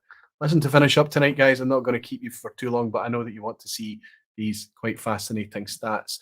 There's no point in us harvesting this data from you and keeping it to ourselves. Yeah. You can't talk about transparency and not being transparent. So here it is. Purchase intention and habits. This is your community perspective. This is what we asked you to share with us. All of these were optional. You did not need to fill this in. It was entirely up to you. 4,817 people registered. So bear that 4,800 number in your mind as you see the engagement that we had on this. And this one, 4,720 of you decided to answer the question, how many bottles of whiskey do you own? Come on, be honest. Are you like Ralphie and I? Do you have a hoard of the things? A hoard. I know. Is that what we've got? A hoard? Yeah. But it's a cookie trail of bottles that we're opening to share. And we only have one liver. We can't drink Absolutely. it. So that we end up collecting it, but it becomes useful for future comparison. When people come around, when you share it, you talked about how much people love you at archery because you've always got whiskey. I'm handing out whiskey to the folk in the archery club. It's true. He's not very good at the archery side of things, but he's good at sharing whiskey. Yeah. And And that's what we love to do. How many of you are like that? Well, some of you were honest and said, you can see 19.3% and 11.1% in my math. That's about 30% or thereabouts said. Thereabouts, yeah. Between less than 25 bottles. So fewer than 10 or between 10 and 25 bottles. Then 25 to 100 bottles, there's the balance. Yeah. About 50%, sorry, 19.8 and 19, that's not adding up properly, is it? But it's close to, what is that, about 48%? 38.8. Sorry, 38.8% between 25 and 100 bottles of whiskey on the shelf. Why is this important? Because we want to, just the same as we asked about the promiscuity, how much you enjoy, how much whiskey, Scotch whisky is your thing. We want to understand the habits, the community that we're connecting with. Your 4,800 people, what is your whiskey habits? How valuable is this information? How valuable, how meaningful are these votes? This tells you. And here we have 18.8 saying they've got more than 100 bottles collected over their whiskey journey, and 11.9, 12% saying actually more than 250. Is that possible? It's quite I believe it to be possible. It's just, it is possible actually. It's this cookie trail of whiskey. We are not buying it to drink and replace and drink and replace. It's flavour that drives us. So we end up with an accumulation of bottles, and this betrays that thing. Can I share something, Roy? Aye, of course. I had a bottle of Lafroig that I bought in the 1990s. I only finished it about 3 years ago because I got that gas preserved stuff, the nitrogen, the argon stuff. Usually they use it generally for preserving red wine in particular to stop it oxidizing. But I found it really effective, particularly in a heavily peated whiskey, at holding on to the phenolic integrity over 15 years. And this idea, the old-fashioned idea that you'd buy a bottle of whiskey, you'd open it, you'd finish it, and then you'd move on to the next one. It just doesn't apply any longer. We can have an array of whiskies that are opened, and with the proper care, keeping them out of direct sunlight and keeping them in a cooler environment, they can last us indefinitely. Aye. I don't even use the preserver. I can understand why some people do. And there's arguably, you should, maybe I should in some of the bottles that I have here. But for me, I go back to these bottles that have been sitting there for years. They may have changed a wee bit, but they've not gone off. No, they've just maybe changed with a lot of air in the bottle, space in the bottle. Got to watch with old single malts that they can oxidize more quickly than young ones because they're simply more fragile. But a lot of it is to do with the actual practical care of an open bottle. Aye, and it's got a lot to do with it. Old blends, whiskies that have been in glass for a long time, then you open it, maybe you do have to be a wee bit more precious about it, but generally speaking, yeah, it lasts for a long time. Yeah. So how many whiskey bottles? This is quite personal stuff I'm asking, but you did submit it regardless. Like 4,729 answered this question. How many bottles of whiskey do you buy in a year? You answered fewer than 10, 18%.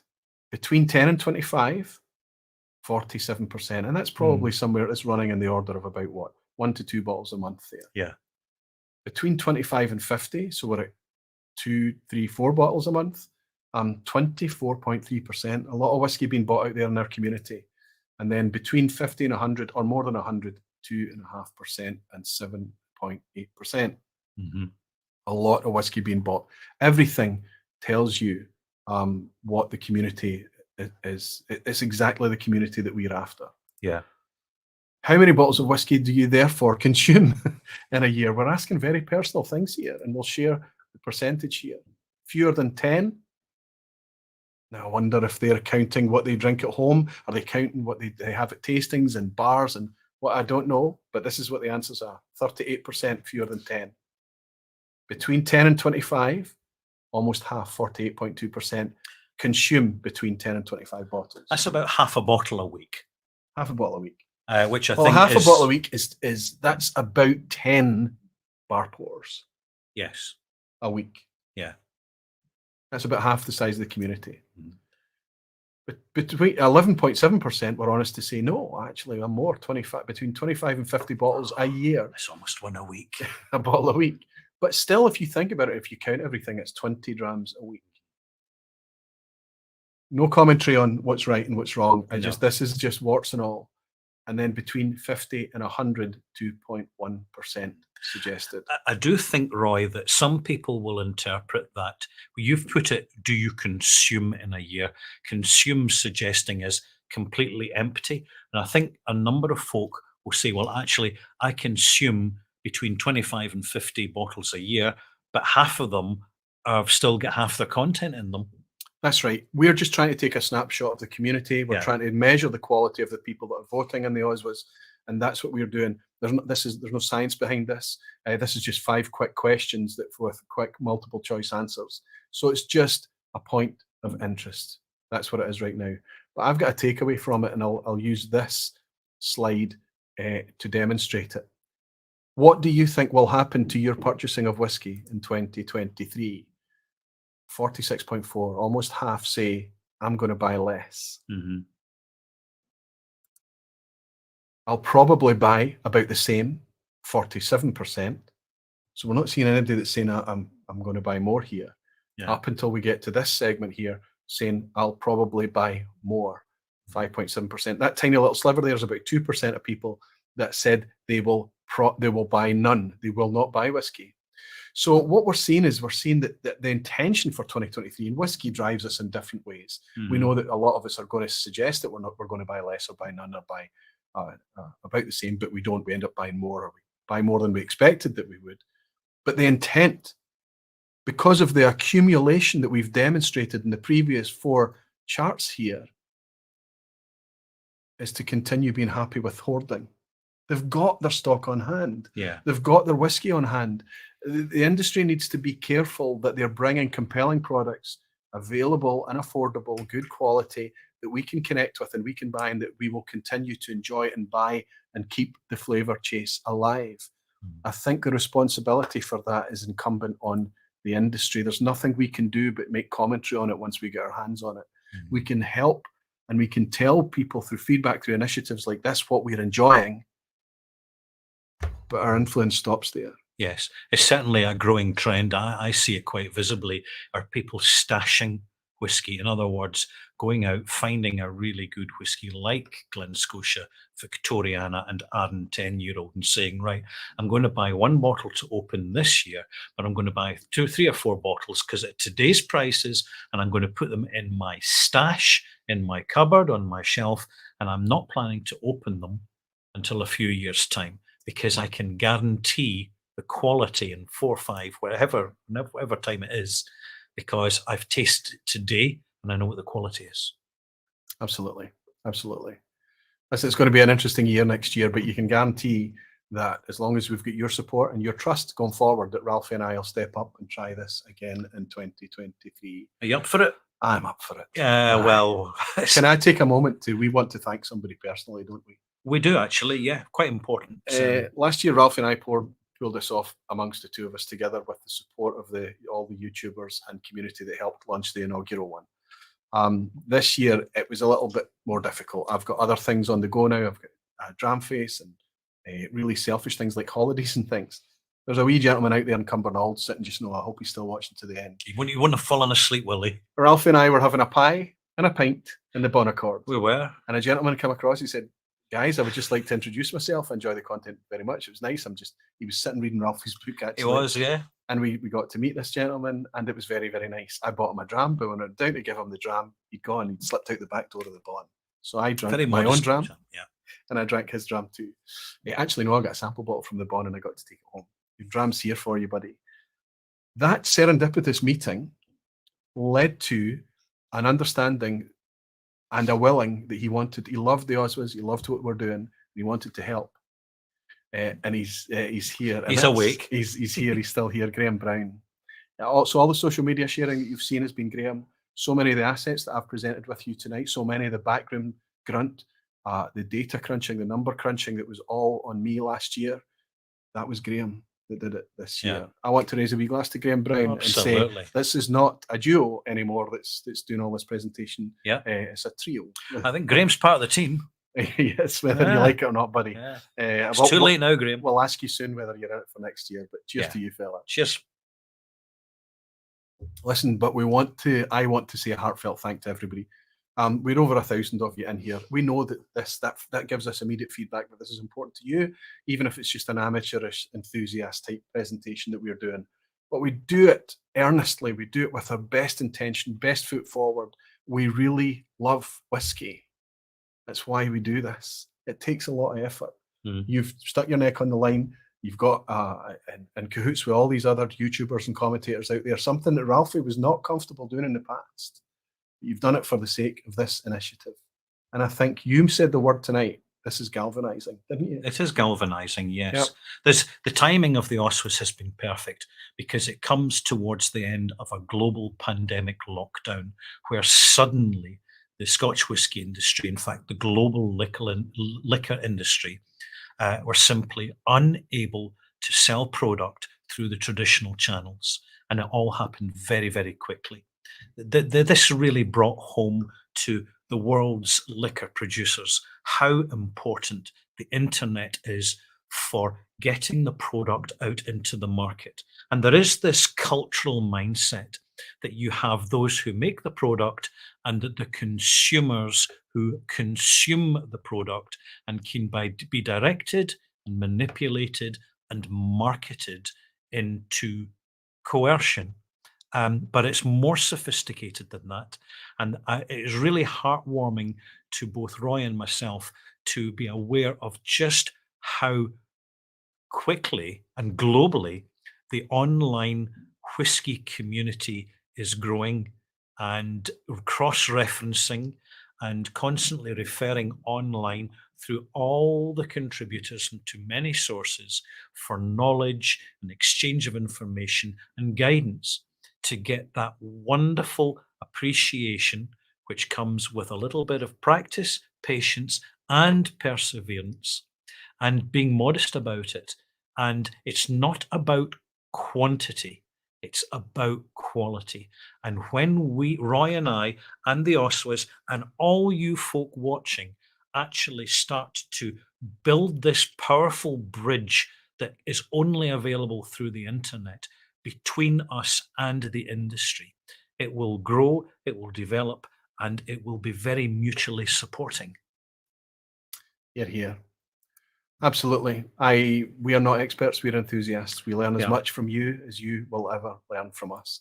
It's fantastic to be a part of this. And I would just like to say thank you all for your time and for your trust. Yeah.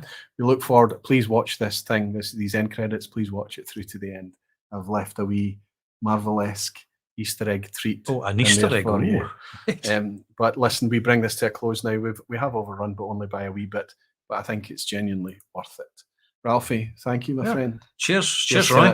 2022, and here's to 2023. Yeah, and the microphone was working a treat. Well, we hope so. We'll find out in a bit. Listen, everyone, I hope that you're all willing to support again next year, and I hope you've found this year worth it. You're all very dearly loved, and I look forward to welcoming you again very, very soon. In a year's time, very, very soon. But we've got our own channels, so that counts as well. Whenever, so we'll be whenever it is. Very soon. The Whiskey Festival next week, the V-Pubs, wherever it is I see you, a year's time when we kick off the OSWAs once more, but we're up for doing it. There's a lot going on. Cheers, folks. Cheers, Whiskey folk. Till next time.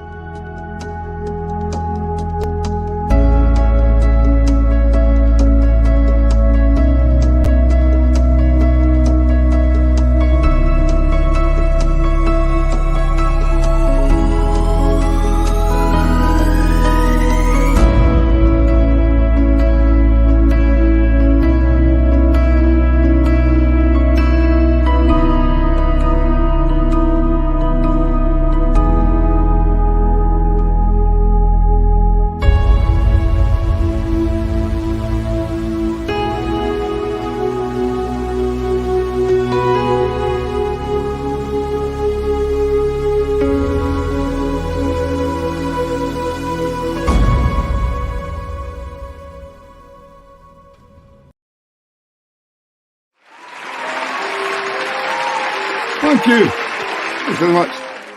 I have to say, it's great to see such a turnout for the Over 60 Scottish Walking Association. This is the online Scotch Whisky Awards. Oh. Well, good luck to the nominees then.